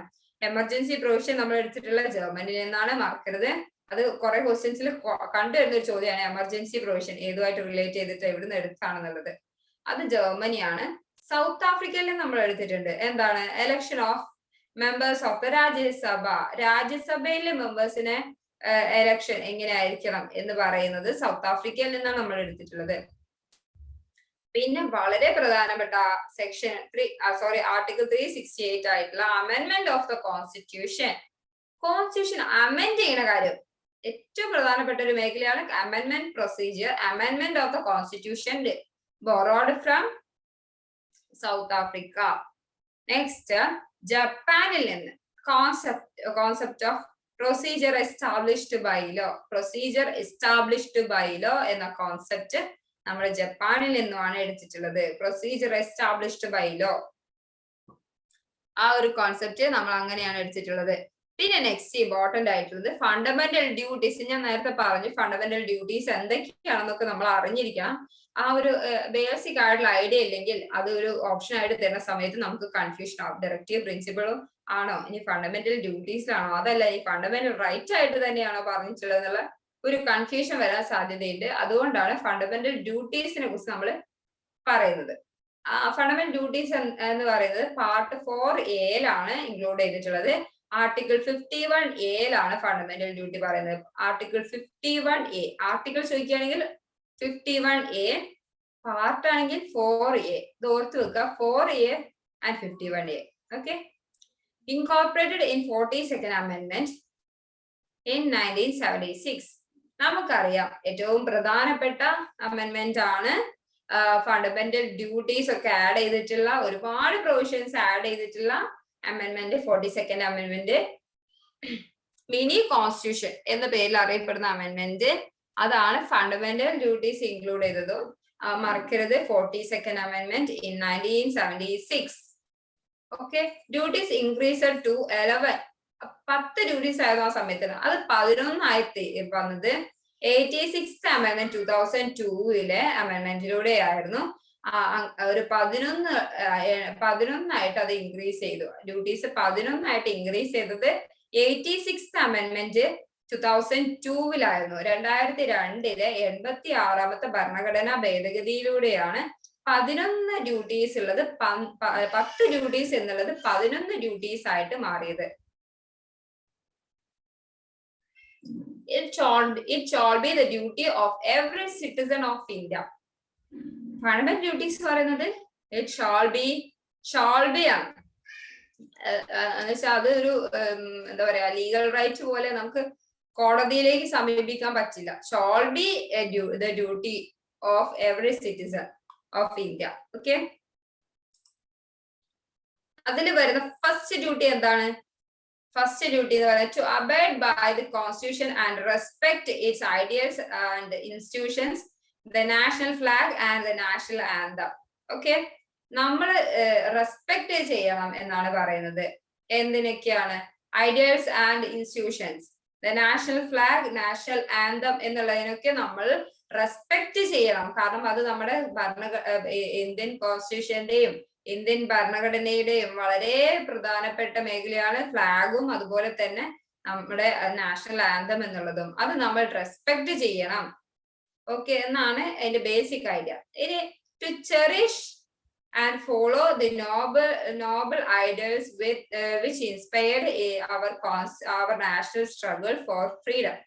അതുപോലെ തന്നെ നമ്മൾ ഈ ഐഡിയൽസ് ഒക്കെ ഉണ്ടല്ലോ, ഒരു നോബൽ ഐഡിയൽസ് ആയിട്ടുള്ള കാര്യങ്ങൾ, ഇൻസ്പയർഡ് അവർ നാഷണൽ സ്ട്രഗിൾ സമയത്ത് ഫ്രീഡത്തിന് വേണ്ടിയിട്ട് നാഷണൽ സ്ട്രഗിൾ നടത്തിയ സമയത്ത് നടന്ന കാര്യങ്ങളൊക്കെ ആ കാര്യങ്ങളൊക്കെ നമ്മൾ ഉയർത്തി കാണിക്കണം. നമ്മൾ അതൊരു ഇൻസ്പയർ ആയിട്ട് നമ്മൾ എടുക്കണം എന്നാണ് പറയുന്നത്. എന്ന് വെച്ചാൽ ബേസിക് ആയിട്ട് പറയുന്നത്, നമ്മൾ ഒരിക്കലും നമ്മളെ എന്താ പറയാ, നാഷണൽ സ്ട്രഗിളിനെയോ അല്ലെങ്കിൽ ഫ്രീഡത്തിന് വേണ്ടി നടത്തിയ സ്ട്രഗിളിനെ ഒന്നും കൊച്ചാക്കിക്കൊണ്ട് കാണാൻ പാടില്ല.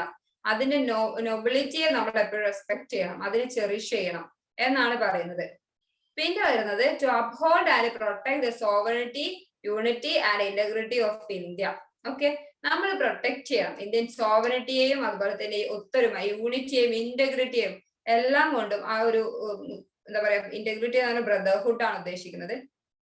അതിനൊക്കെ നമ്മൾ റെസ്പെക്ട് ചെയ്യണം, അതിനെ പ്രൊട്ടക്ട് ചെയ്യണം. അപ്ഹോൾഡ് ആൻഡ് പ്രൊട്ടക്ട്, അതിന് ഉയർത്തി കാണിക്കണം എന്നാണ് പറയുന്നത്.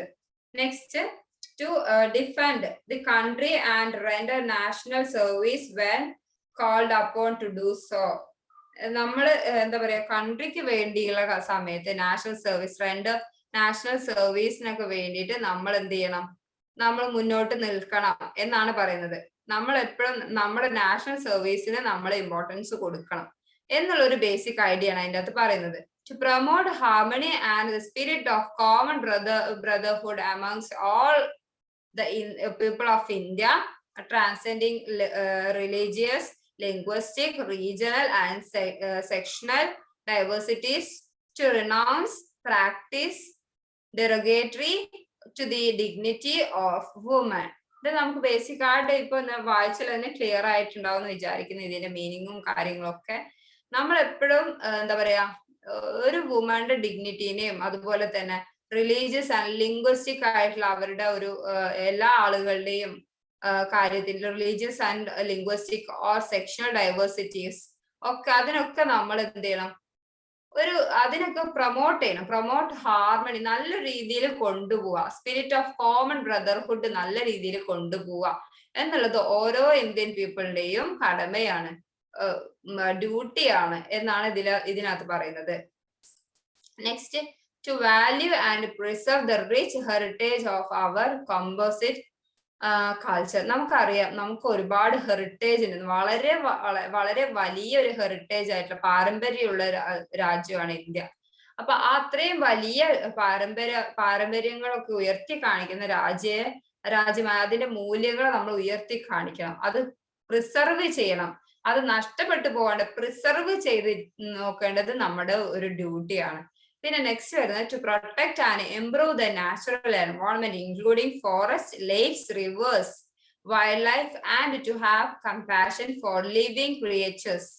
നമുക്കറിയാം, നമ്മുടെ ഇന്ത്യയിൽ എന്ന് പറയുന്നത് നാച്ചുറൽ ആയിട്ടുള്ള എൻവയോൺമെന്റ് ആയിട്ടുള്ള ഒരുപാട് പ്രത്യേകതകളുള്ള രാജ്യമാണ് നമ്മുടേത്. ഫോറസ്റ്റ് ആണെങ്കിലും ലേക്സ് ആണെങ്കിലും റിവേഴ്സ് ആണെങ്കിലും അതുപോലെ തന്നെ വ്യത്യസ്തമായ വൈൽഡ് ലൈഫ് ആണെങ്കിലും അതുപോലെ തന്നെ അതൊക്കെ ആ ലിവിങ് ക്രിയേച്ചേഴ്സിനൊക്കെ നമ്മൾ പ്രൊട്ടക്ട് ചെയ്ത് ഈ ഫോറസ്റ്റിനൊക്കെ ഇംപ്രൂവ് ചെയ്ത് നമ്മൾ നല്ലൊരു നാച്ചുറൽ എൻവയോൺമെന്റ് കൊണ്ടുപോകണം എന്നാണ് നമ്മള് നെക്സ്റ്റ് ഡ്യൂട്ടി ആയിട്ട് പറയുന്നത്, എന്ന് വെച്ചാൽ 7ാമത്തെ ഡ്യൂട്ടി ആയിട്ട് പറയുന്നത്.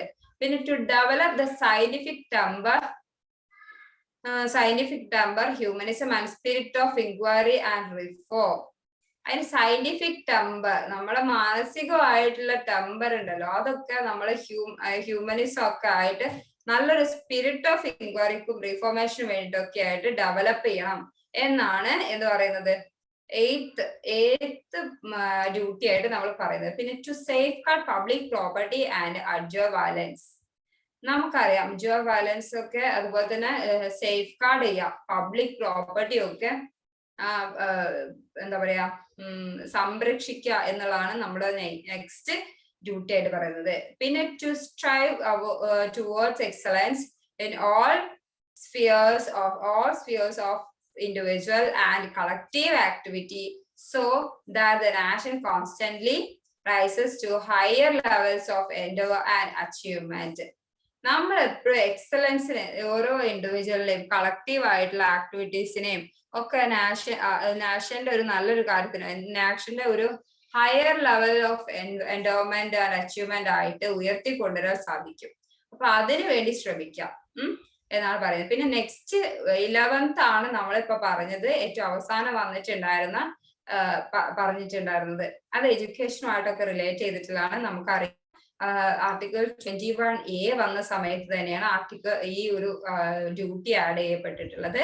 അതിൽ പറയുന്നത്, who is a parent or guardian to provide opportunities for education for his child, or as the case may be, award between age of 6 to 14 years. അത് നമുക്കറിയാം, ഫണ്ടമെന്റൽ റൈറ്റ്സിൽ അതൊരു അവകാശമായിട്ട് തന്നെ പറയുന്നുണ്ട്, ഒരു കുട്ടിയുടെ അവകാശമായിട്ട് തന്നെ പറയുന്നുണ്ട്. ഇതിന് നമ്മള് ഒരു ഡ്യൂട്ടി ആയിട്ട് ഇന്ത്യൻ സിറ്റിസന്റെ ഒരു ഡ്യൂട്ടി ആയിട്ടാണ് പറയുന്നത്. പാരന്റോ ഗാർഡിയനോ ആയിട്ടുള്ള ആള് അതിനുള്ള ഓപ്പർച്യൂണിറ്റീസ് പ്രൊവൈഡ് ചെയ്യണം എന്നാണ് പറയുന്നത്. ഓക്കെ, അതൊരു ഡ്യൂട്ടി ആയിട്ടാണ്, പവറിന്റെ ഒരു ഡ്യൂട്ടി ആയിട്ടാണ് പറയുന്നത്. ഇത്രയും കാര്യങ്ങളാണ് നമുക്ക് ഇമ്പോർട്ടന്റ് ആയിട്ട് അതിനകത്ത് പറയാനുള്ളത്, ഫണ്ടമെന്റൽ ഡ്യൂട്ടീസിനകത്ത് പറയാനുള്ളത്.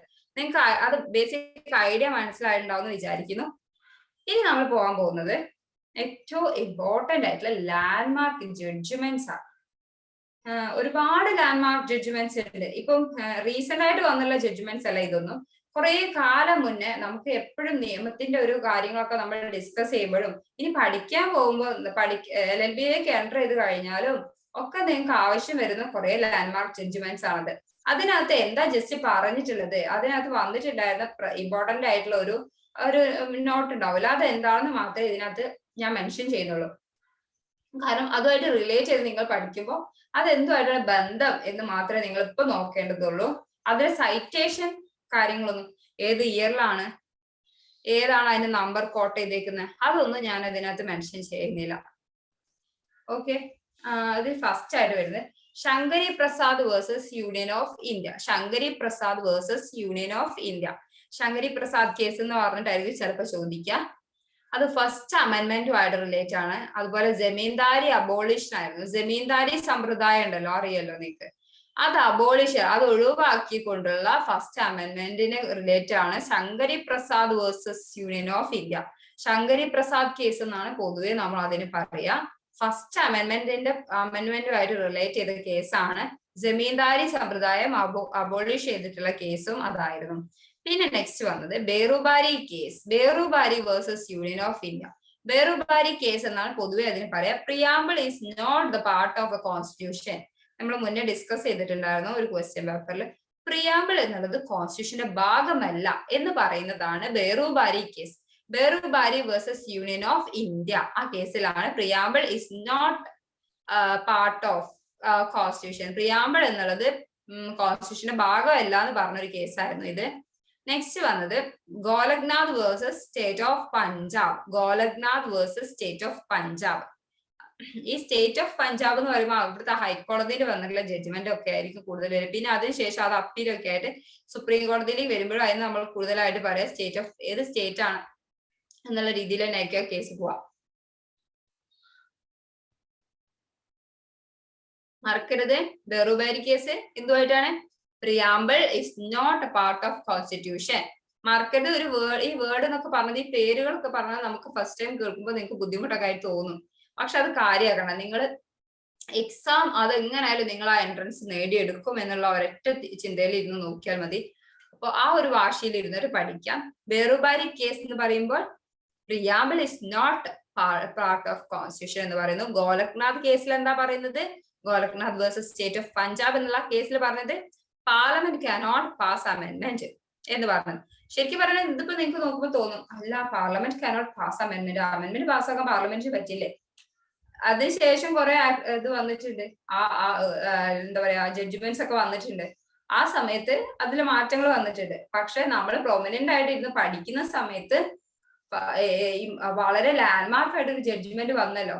ആ ജഡ്ജ്മെന്റ് ഏതാണോ അതാണ് നമ്മളപ്പോ പഠിച്ചു വെക്കുക. ഓക്കെ, അതിന് ഓവർ ചെയ്തിട്ട് വേറെയും ജഡ്ജ്മെന്റ് വന്നിട്ടുണ്ട്.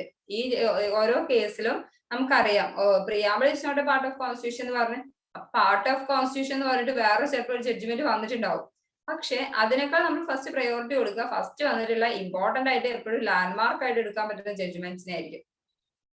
അതുകൊണ്ടാണ് ഇങ്ങനെ ഒരു ജഡ്ജ്മെന്റ്സ് നമ്മൾ പഠിച്ചു വെക്കണം എന്ന് പറയുന്നത്. Golaknath versus state of Punjab എന്നുള്ള കേസിൽ പാർലമെന്റ് കാനോട്ട് പാസ് അമെന്റ്മെന്റ് എന്നാണ് പറയുന്നത്.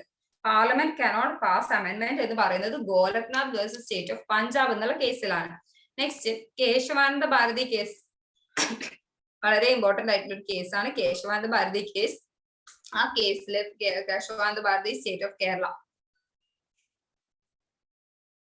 നമുക്കറിയാം basic structure principle. Basic structure എന്നൊക്കെ പറയുന്നതിൽ വരുന്നതാണ് ഫണ്ടമെന്റൽ റൈറ്റ്സ് ഒക്കെ പറയുന്നത്. Basic structure of constitution cannot altered by any constitution amendment എന്നുള്ളൊരു ഡിസിഷൻ വന്ന കേസായിരുന്നു Kesavananda Bharati versus state of Kerala. Basic structure constitution എന്ന് പറയുന്നത് ആൾട്ടർ ചെയ്യാൻ സാധിക്കില്ല, മാറ്റങ്ങൾ കൊണ്ടുവരാൻ സാധിക്കില്ല. എന്ത് കോൺസ്റ്റിറ്റ്യൂഷണൽ അമെന്റ്മെന്റിലൂടെ ആണെങ്കിൽ പോലും അതിൽ ബേസിക് സ്ട്രക്ചർ ആയിട്ടുള്ള ഇന്ത്യൻ കോൺസ്റ്റിറ്റ്യൂഷന്റെ ഭാഗങ്ങളിൽ ഏതൊക്കെയാണോ അവിടെയൊന്നും അമെന്റ്മെന്റ്സ് കൊണ്ടുവരാൻ സാധിക്കില്ല. ആർട്ടിക്കിൾ 368 പറയുന്ന അമെന്റ്മെന്റ്സ് കൊണ്ടുവരാൻ സാധിക്കില്ല എന്നാണ് ഈ കേസിൽ പറഞ്ഞിട്ടുള്ളത്. കേശവാനന്ദ ഭാരതി കേസ്. ബേറുബാരി കേസ് പ്രിയാമ്പിളുമായിട്ടാണ് റിലേറ്റഡ് ആയിട്ട് പഠിക്കേണ്ടത്. കേശവാനന്ദ ഭാരതി കേസ് നിങ്ങൾ പഠിക്കുമ്പോൾ basic structure of constitution cannot altered ചെയ്യാൻ സാധിക്കില്ല, മാറ്റങ്ങൾ കൊണ്ടുവരാൻ സാധിക്കില്ല എന്ന് പറയുന്നതാണ് കേശവാനന്ദ ഭാരതി കേസ്. നെക്സ്റ്റ് എപ്പോഴും നമ്മൾ കേൾക്കുന്ന ക്വസ്റ്റ്യൻസ് കുറച്ച് കാര്യങ്ങൾ മാത്രമേ ഇതിനകത്ത് ഞാൻ മെൻഷൻ ചെയ്തിട്ടുള്ളൂ. Minerva mills versus union of India. Judicial review ആയിട്ട് റിലേറ്റഡ് ആയിട്ടുള്ള ഒരു കേസാണത്. Judicial review is a basic feature of constitution. 42nd amendment declared void and null എന്നാണ് ഏത് പറയുന്നത് ഈ കേസിൽ പറഞ്ഞിട്ടുണ്ടായിരുന്നത്. Minerva Mills 42nd declare void and null, അത് നിൽക്കില്ല എന്ന് പറഞ്ഞുകൊണ്ടാണ് ഈ ജഡ്ജ്മെന്റ് വന്നിട്ടുണ്ടായിരുന്നത്. പക്ഷെ അത് ഇപ്പൊ മാറ്റിയിട്ടൊക്കെ ഉണ്ട്, അതുകൊണ്ട് അത് അങ്ങനെ ചിന്തിക്കേണ്ട. Judicial review is a basic feature of constitution എന്ന് പറയുന്നത് മിനർവ മിൽസ് കേസിലാണ്. ജുഡീഷ്യൽ റിവ്യൂ ആയിട്ട് റിലേറ്റ് ചെയ്തിട്ടുള്ള ഒരു കേസായിരുന്നു മിനർവ മിൽസ്. ഓക്കെ, പിന്നെ പറയുന്നത് justice K S Puttaswamy versus union of India. Justice K S Puttaswamy case എന്തുമായിട്ടാണ് റിലേറ്റഡ് ചെയ്ത് പഠിക്കുന്നത്? Right to privacy is fundamental right. Right to privacy എന്നുള്ളത് ഒരാളുടെ പ്രൈവസി പ്രൊട്ടക്ട് ചെയ്യുക എന്ന് പറയുന്നത് ഒരു ഫണ്ടമെന്റൽ റൈറ്റ് ആണ്. അത് നമ്മൾക്ക് കിട്ടേണ്ട ഒരു റൈറ്റ് ആണ്. അയാളുടെ റൈറ്റ് ആണ് റൈറ്റ് ടു പ്രൈവസി എന്നുള്ളത് എന്ന് പറയുന്നത് justice case Puttaswamy versus union of India. ആ കേസിലാണ് ഒരു ലാൻഡ്മാർക്ക് ജഡ്ജ്മെന്റ് ആയിരുന്നു. അതിനകത്ത് പറഞ്ഞിട്ടുള്ളത് right to privacy is a fundamental right എന്നുള്ളതാണ് പറഞ്ഞിട്ടുള്ളത്. Union of India versus LIC preamble is an integral part of constitution എന്ന് പറഞ്ഞിട്ട് വന്നതാണ്. Preamble is an integral part of constitution എന്ന് പറഞ്ഞ് അതിന്റെ ഡിസിഷനിൽ വന്നിട്ടുണ്ടായിരുന്നു. അത് എന്തായിരുന്നു? Union of India versus LIC. SR Bommai versus union of India. ആ കേസ് എന്തായിരുന്നു? Basic guidelines for power of president rule. Basic guidelines for power of president റൂളിനെ കുറിച്ചിട്ടായിരുന്നു. SR ബൊമ്മൈ വേഴ്സസ് ബേസിക് ആയിട്ടുള്ള ഗൈഡ് ലൈൻസ് കൊടുത്തത് power of president rule. President rule എന്ന് പറഞ്ഞാൽ നമുക്കറിയാം എന്താണ് പ്രസിഡന്റ് റൂൾ എന്ന് പറയുന്നത്. നമ്മൾ എമർജൻസി ടൈമിലൊക്കെ എടുക്കുന്നതാണ് പ്രസിഡന്റ് റൂൾ ഒക്കെ എടുക്കുക.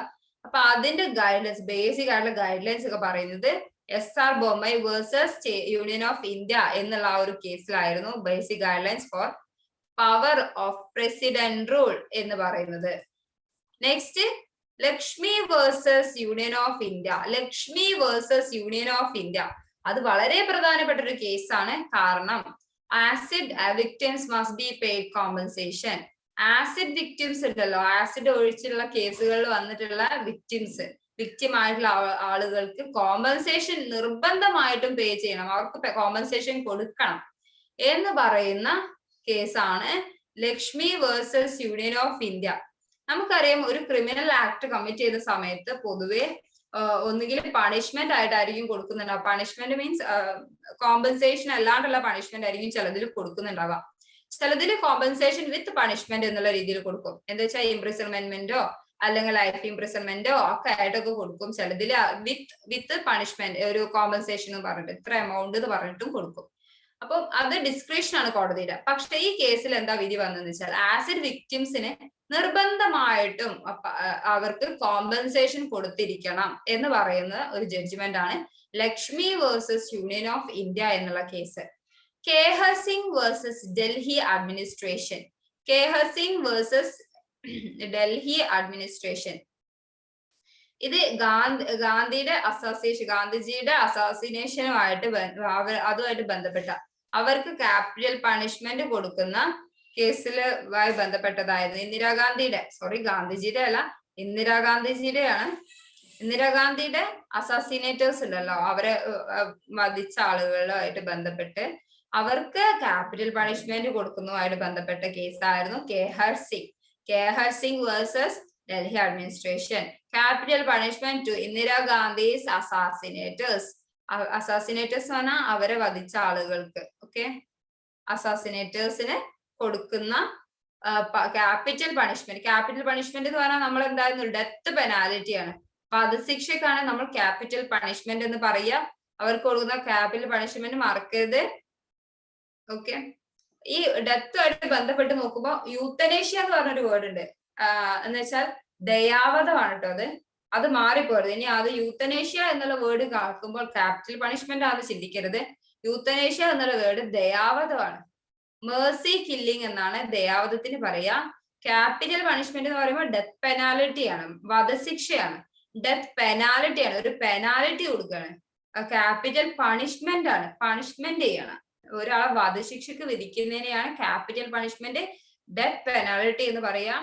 പിന്നെ അതുപോലെ തന്നെ മേഴ്സി കില്ലിംഗ് എന്ന് പറയുമ്പോൾ ദയാവധമാണ്. അവർക്ക് ഇനി ജീവിക്കാൻ സാധിക്കില്ല എന്ന് കാണുമ്പോൾ, അവർക്ക് ഒരിക്കലും ആ ഒരു അവസ്ഥയിൽ നിന്ന് അവർക്ക് മുന്നോട്ട് വരാൻ സാധിക്കില്ല, അങ്ങനെയുള്ള ഒരു കണ്ടീഷനിലാണ് അവരെങ്കിൽ അവർക്ക് പാസീവ് യൂത്തനേഷ്യ എന്ന് പറയുന്ന രീതിയിൽ നമ്മള് പാസീവ് യൂത്തനേഷ്യ ഇന്ത്യയിൽ കൊടുക്കുന്നുണ്ട്. അപ്പൊ ഈ പാസീവ് യൂത്തനേഷ്യ എന്നൊക്കെ പറയുന്നത്, യൂത്തനേഷ്യ എന്നുള്ള വേർഡ് ഓർക്കുമ്പോൾ നിങ്ങൾ ഒരിക്കലും പണിഷ്മെന്റ് ആയിട്ട് എടുക്കരുത്. മേഴ്സി കില്ലിംഗ് ആണ്, ദയാവധമാണ് യൂത്തനേഷ്യ എന്നുള്ള വേർഡ്.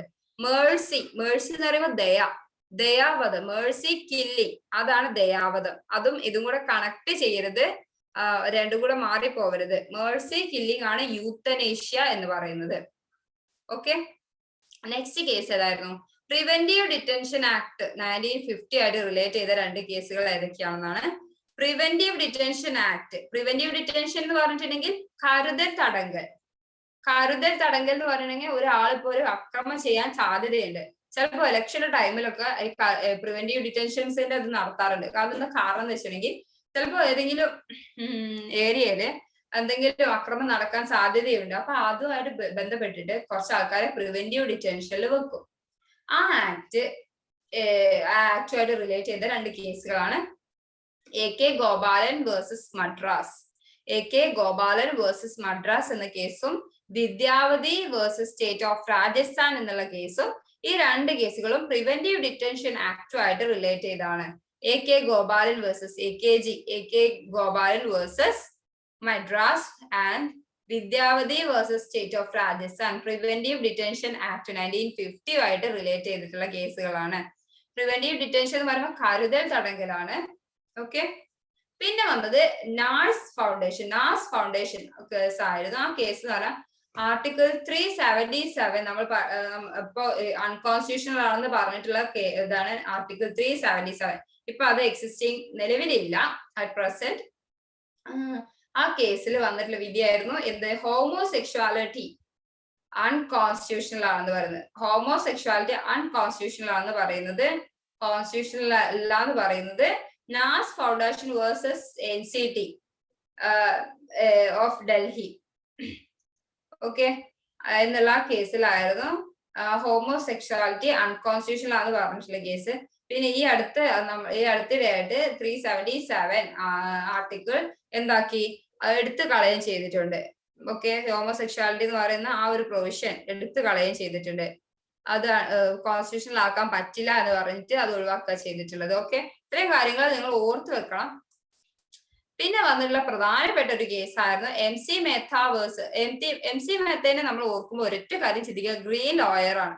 അദ്ദേഹം പരിസ്ഥിതിക്ക് വേണ്ടിയിട്ടാണ്, കൂടുതൽ എൻവയോൺമെന്റ് ഇഷ്യൂസിന് വേണ്ടിയിട്ടാണ് അയാൾ കൂടുതൽ എന്താക്കിയിട്ടുള്ളത്, കുറെ കേസുകൾ ഫയൽ ചെയ്തിട്ടുണ്ട്. പബ്ലിക് ഇൻട്രസ്റ്റ് ലിറ്റിഗേഷൻസ് ഒരുപാട് ഫയൽ ചെയ്തിട്ടുള്ള വ്യക്തിയാണ്. അത് എൻവയോൺമെന്റ് പ്രൊട്ടക്ഷന് വേണ്ടിയിട്ടായിരുന്നു കൂടുതൽ വന്നിട്ടുണ്ടായിരുന്നത്. ഗ്രീൻ ലോയർ എന്നാണ് പറയാ.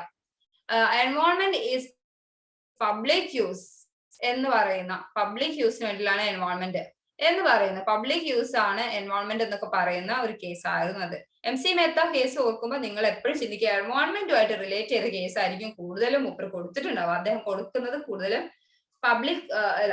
എൻവയോൺമെന്റ് റിലേറ്റഡ് കേസാണ്. അതുകൊണ്ടാണ് ഗ്രീൻ ലോയർ എന്ന പേരിലാണ് MC മെഹ്ത അറിയപ്പെടുന്നത്. MC Mehta versus Kamal Nath. MC Mehta versus Kamal Nath. ഈ ഗ്രീൻ ലോയർ എന്നുള്ളത് ആ കേസിന്റെ പേരല്ല കേട്ടോ, ഞാൻ MC മെഹ്തനെ ഒന്ന് മെൻഷൻ ചെയ്യാൻ വേണ്ടിട്ട് ഇട്ട പേരാണ് ഗ്രീൻ ലോയർ എന്നുള്ളത്. ഓക്കെ, അപ്പോ അത് പഠിക്കാം. പിന്നെ വരുന്നത് Bachchan Singh versus state of Punjab. Bachchan Singh case നമുക്കറിയാം വളരെ ഇമ്പോർട്ടന്റ് ആയിട്ടുള്ള ഒരു കേസാണ്. Legality of death sentence. ഈ കേസാണ് ആദ്യമായിട്ട് പിന്നെ ഒരു ലാൻഡ്മാർക്ക് ആയിട്ട് പറയാൻ പറ്റുക. ഡെത്ത് സെന്റൻസിന് വധശിക്ഷയായിട്ട് ബന്ധപ്പെട്ടിട്ട് എന്ന് വെച്ചാൽ റയറസ്റ്റ് ഓഫ് റയർ എന്നുള്ള ഒരു ഇത് പറയുന്നുണ്ടല്ലോ, അപൂർവമായിട്ടുള്ള കേസുകൾക്കാണ് നമ്മൾ എന്ത് ചെയ്യുക, വധശിക്ഷയ്ക്ക് വിധിക്കുക. ഓക്കെ, അങ്ങനെ ഒരു ലാൻഡ്മാർക്ക് ജഡ്ജ്മെന്റ് പറഞ്ഞ കേസായിരുന്നു Bachan Singh case. Bachan Singh case death penalty, ആലോചിക്കുക, ഡെത്ത് പെനാൽറ്റിയുമായിട്ട് ബന്ധപ്പെട്ടാണ് ബച്ചൻ സിംഗ് കേസ്. ഓക്കെ, മറക്കരുത്, ബച്ചൻ സിംഗ് കേസ് എന്ന് പറയുന്നത് വളരെ ഇമ്പോർട്ടന്റ് ആണ്. പിന്നെ നമ്മൾ നേരത്തെ പഠിച്ചു, കുറച്ച് മുന്നേ നോക്കിയതിലുണ്ടായിരുന്ന നാസ് ഫൗണ്ടേഷൻ വേഴ്സസ് NCT ഓഫ് ഡൽഹിയിൽ പറഞ്ഞു ആർട്ടിക്കിൾ 377 ഹോമോസെക്ഷുവാലിറ്റിനെ കുറിച്ചിട്ടുള്ള കാര്യങ്ങൾ പറഞ്ഞിട്ടുണ്ടായിരുന്നത്. ആർട്ടിക്കിൾ 377 കോടതി അപ്ഹൽഡ് ചെയ്തല്ല, സ്ട്രക്ക് ഡൗൺ ചെയ്തത്, ഒഴിവാക്കിയത് സെപ്റ്റംബറിലായിരുന്നു. 2018 സെപ്റ്റംബറിലായിരുന്നു അങ്ങനെ ഒരു ജഡ്ജ്മെന്റ് ഉണ്ടായിരുന്നത്. ഓക്കെ, അത് ഓർത്ത് വെക്കുക. 2018 അങ്ങനെ ഒരു ജഡ്ജ്മെന്റ് വന്നിട്ടുണ്ടായിരുന്നത്. അത് എടുത്തു കളയപ്പെട്ടത്, റിപ്പീൽ ചെയ്തത് എന്ന് പറയുന്നത് ആ ഒരു പ്രൊവിഷൻ 2018 സെപ്റ്റംബർ 2018 അത് റിപ്പീൽ ചെയ്ത് കളഞ്ഞത്.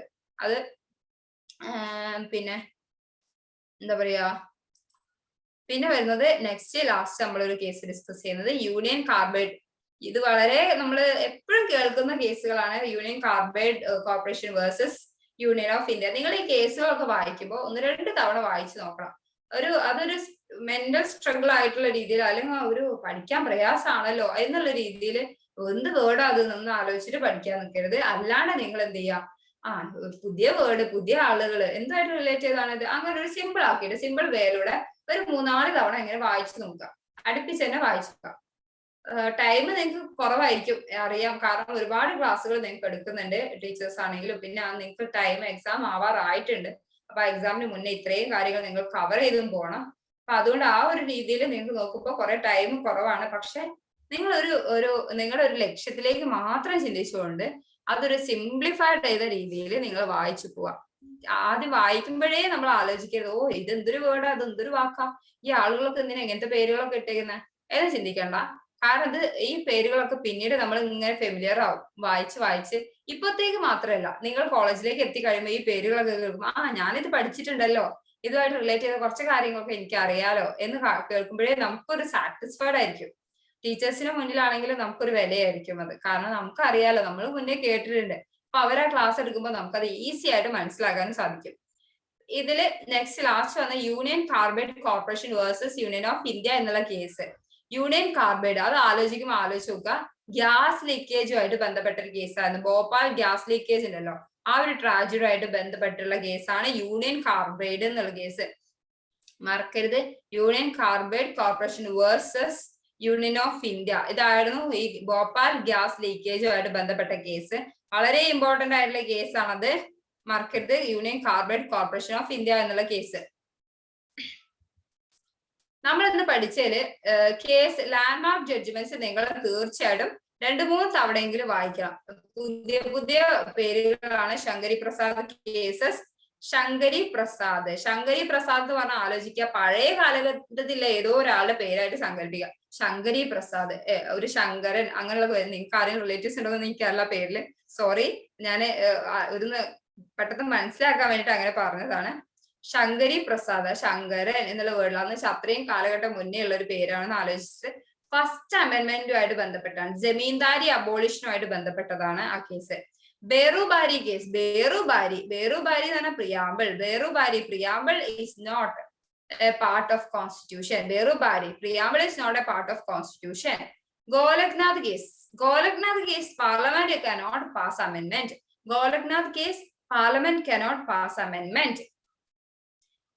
പിന്നെ വരുന്നത് കേശവാനന്ദ ഭാരതി കേസായിരുന്നു. കേശവാനന്ദ ഭാരതി എന്ന് പറയുന്നത് ബേസിക് സ്ട്രക്ചർ ഓഫ് കോൺസ്റ്റിറ്റ്യൂഷൻ ആയിരുന്നു ഇമ്പോർട്ടൻസ് കൊടുത്തത്. Basic structure of constitution cannot altered by any constitution amendment. Next Minerva mills versus union of India.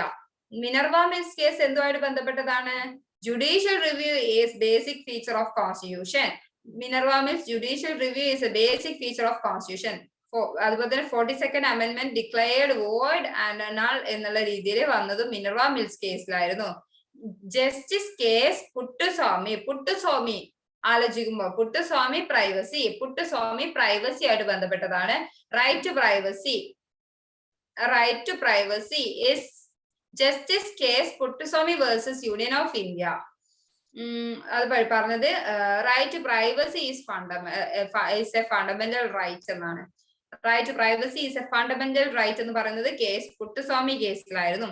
Union of India versus LIC. Preamble is an integral part of constitution. എന്ന് പറയുന്നത് ഏതിലായിരുന്നു? Union of India versus LIC. നമുക്കറിയാം, നേരത്തെ പറഞ്ഞ preamble is not the part of constitution എന്ന് പറഞ്ഞ case നമ്മൾ പറഞ്ഞു. Preamble is an integral part of, വളരെ പ്രധാനപ്പെട്ടുള്ള പാർട്ട് എന്ന് പറയുന്നത് union of India versus LIC എന്നുള്ള കേസിലാണ്. SR Bommai versus union of India. Basic guidelines for power of president rule. Basic guidelines ആണ് അതിൽ കൊടുത്തിട്ടുള്ളത്. ഫോർ പവർ ഓഫ് പ്രസിഡന്റ് റൂളിന് വേണ്ടിയിട്ടുള്ള ബേസിക് ഗൈഡ് ലൈൻസ് ആയിരുന്നു SR Bommai versus union of ഇന്ത്യയിൽ പറഞ്ഞിട്ടുണ്ടായിരുന്നത്. ലക്ഷ്മി വേഴ്സസ് യൂണിയൻ ഓഫ് ഇന്ത്യയിൽ പറഞ്ഞിട്ടുണ്ടായിരുന്നതാണ് ആസിഡ് വിക്ടിംസിന് നിർബന്ധമായിട്ടും കോമ്പൻസേഷൻ കൊടുത്തിരിക്കണം.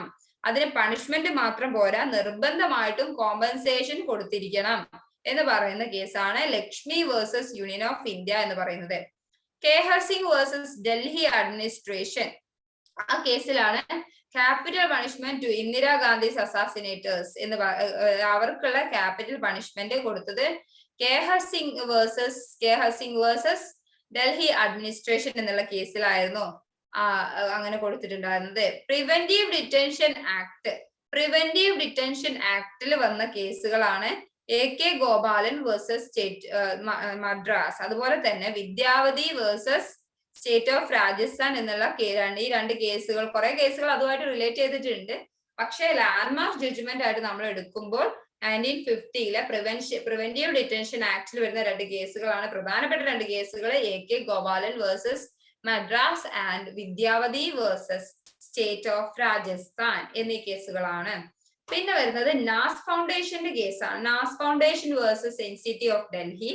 ആ കേസിൽ പറഞ്ഞത് ആർട്ടിക്കിൾ 377 കുറിച്ചിട്ടായിരുന്നു. ആർട്ടിക്കിൾ 377 ഇസ് അൺകോൺസ്റ്റിറ്റ്യൂഷണൽ ആണെന്ന് പറയുന്നതാണ് ഏത് Naz foundation versus NCT of Delhi. Article 377 ഇപ്പോൾ റിപ്പീൽ ചെയ്തിട്ടുണ്ട്.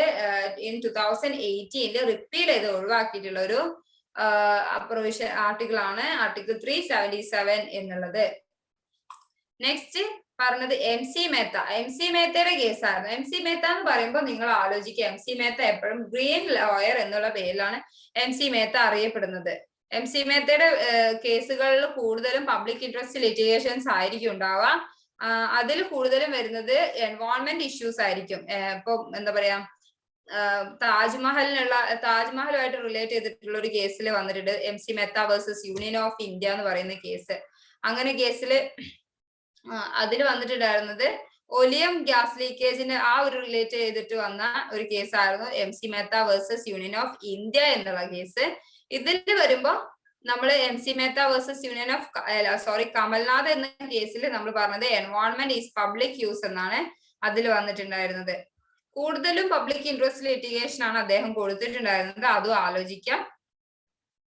ശരിക്കും പറയണ ഏകദേശം ഒരു MC മേത്ത കേസസ് എന്ന് പറയുന്നത് ഒരുപാട് കേസസ് ഉണ്ട്. പബ്ലിക് സ്പിരിറ്റഡ് ആയിട്ടുള്ള ഒരു ലോയർ ആണ് അദ്ദേഹം. അതുപോലെ തന്നെ ആർട്ടിക്കിൾ 32 പ്രകാരമുള്ള കേസുകളാണ് അദ്ദേഹം കൂടുതൽ കൊടുത്തിട്ടുള്ള. ലോ സൂട്ട്സ് ഒക്കെ ഫയൽ ചെയ്തിട്ടുള്ള കൂടുതൽ അങ്ങനെയാണ്, അത് ഓർക്കാം. പിന്നെ വരുന്ന ബച്ചൻ സിംഗ് കേസാണ്. ബച്ചൻ സിംഗ് കേസ് എന്ന് പറയുമ്പോൾ റെയറസ്റ്റ് ഓഫ് റെയർ കേസിനാണ് നമ്മൾ ഡെത്ത് പെനാൽറ്റി കൊടുക്കുക. റെയറസ്റ്റ് ഓഫ് റെയർ ആയിട്ടുള്ള കേസുകൾക്കാണ് ഡെത്ത് പെനാൽറ്റി കൊടുക്കുക എന്ന് പറയുന്നതാണ് ബച്ചൻ സിംഗിൽ പറഞ്ഞിട്ടുണ്ടായിരുന്ന ഒരു ജഡ്ജ്മെന്റ്. അത് ഡെത്ത് സെന്റൻസുമായിട്ട് റിലേറ്റ് ചെയ്താണ്. Legal validity of death sentence ആണ് Bachan Singh versus state of Punjab എന്നുള്ള കേസിൽ പറയുന്നത്. പിന്നെ നെക്സ്റ്റ് ലാസ്റ്റ് നമ്മൾ പറഞ്ഞത് യൂണിയൻ കാർബൈഡ് കോർപ്പറേഷൻ, നമ്മളിപ്പോ നേരത്തെ പറഞ്ഞ പോലെ പിന്നെ ഭോപ്പാൽ ഗ്യാസ് ലീക്കേജുമായിട്ട് ബന്ധപ്പെട്ട case, union carbide corporation case. ആ കേസ് ആ പേരിൽ തന്നെ നിങ്ങൾ പഠിക്കണം. യൂണിയൻ കാർബൈഡ് കോർപ്പറേഷൻ എന്ന് പറഞ്ഞാൽ ആലോചിക്കുമ്പോഴേ നിങ്ങൾ ഓർക്കുക ഭോപ്പാൽ ഗ്യാസ് ലീക്കേജുമായിട്ട് ബന്ധപ്പെട്ട കേസാണത്, മറക്കരുത്. പിന്നെ നിങ്ങൾ ഇങ്ങനെയുള്ള ഇമ്പോർട്ടന്റ് ആയിട്ടുള്ള കുറെ ജഡ്ജ്മെന്റ്സ് നിങ്ങൾ നോക്കിയിട്ടുണ്ട്. നമ്മൾ മുന്നേയും ഇതുപോലുള്ള കുറെ ജഡ്ജ്മെന്റ്സ് നമ്മൾ എടുത്തിട്ടുണ്ടായിരുന്നു. പിന്നെ നമ്മൾ ജസ്റ്റ് ഇതൊക്കെ ഒന്ന് വായിച്ചു വെച്ചിട്ട് പോകണം.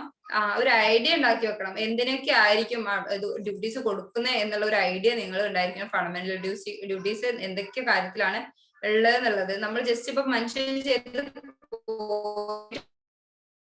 ഒന്നുകൂടെ ഒന്ന് വായിച്ചു നോക്കണം. സ്പീഡായിട്ടാണെങ്കിലും ജസ്റ്റ് ഒന്ന് വായിച്ചു നോക്കിയാൽ മതി നിങ്ങൾ. പിന്നെ ഇമ്പോർട്ടന്റ് ആയിട്ടുള്ള മേഖലയായിരുന്നു ഇന്ന് ഡിസ്കസ് ചെയ്തിട്ടുണ്ടായിരുന്ന ബോറോ ചെയ്തിട്ടുള്ളത്, ഇന്ത്യൻ കോൺസ്റ്റിറ്റ്യൂഷൻ ബോറോ ചെയ്തിട്ടുള്ള കാര്യങ്ങളൊക്കെ.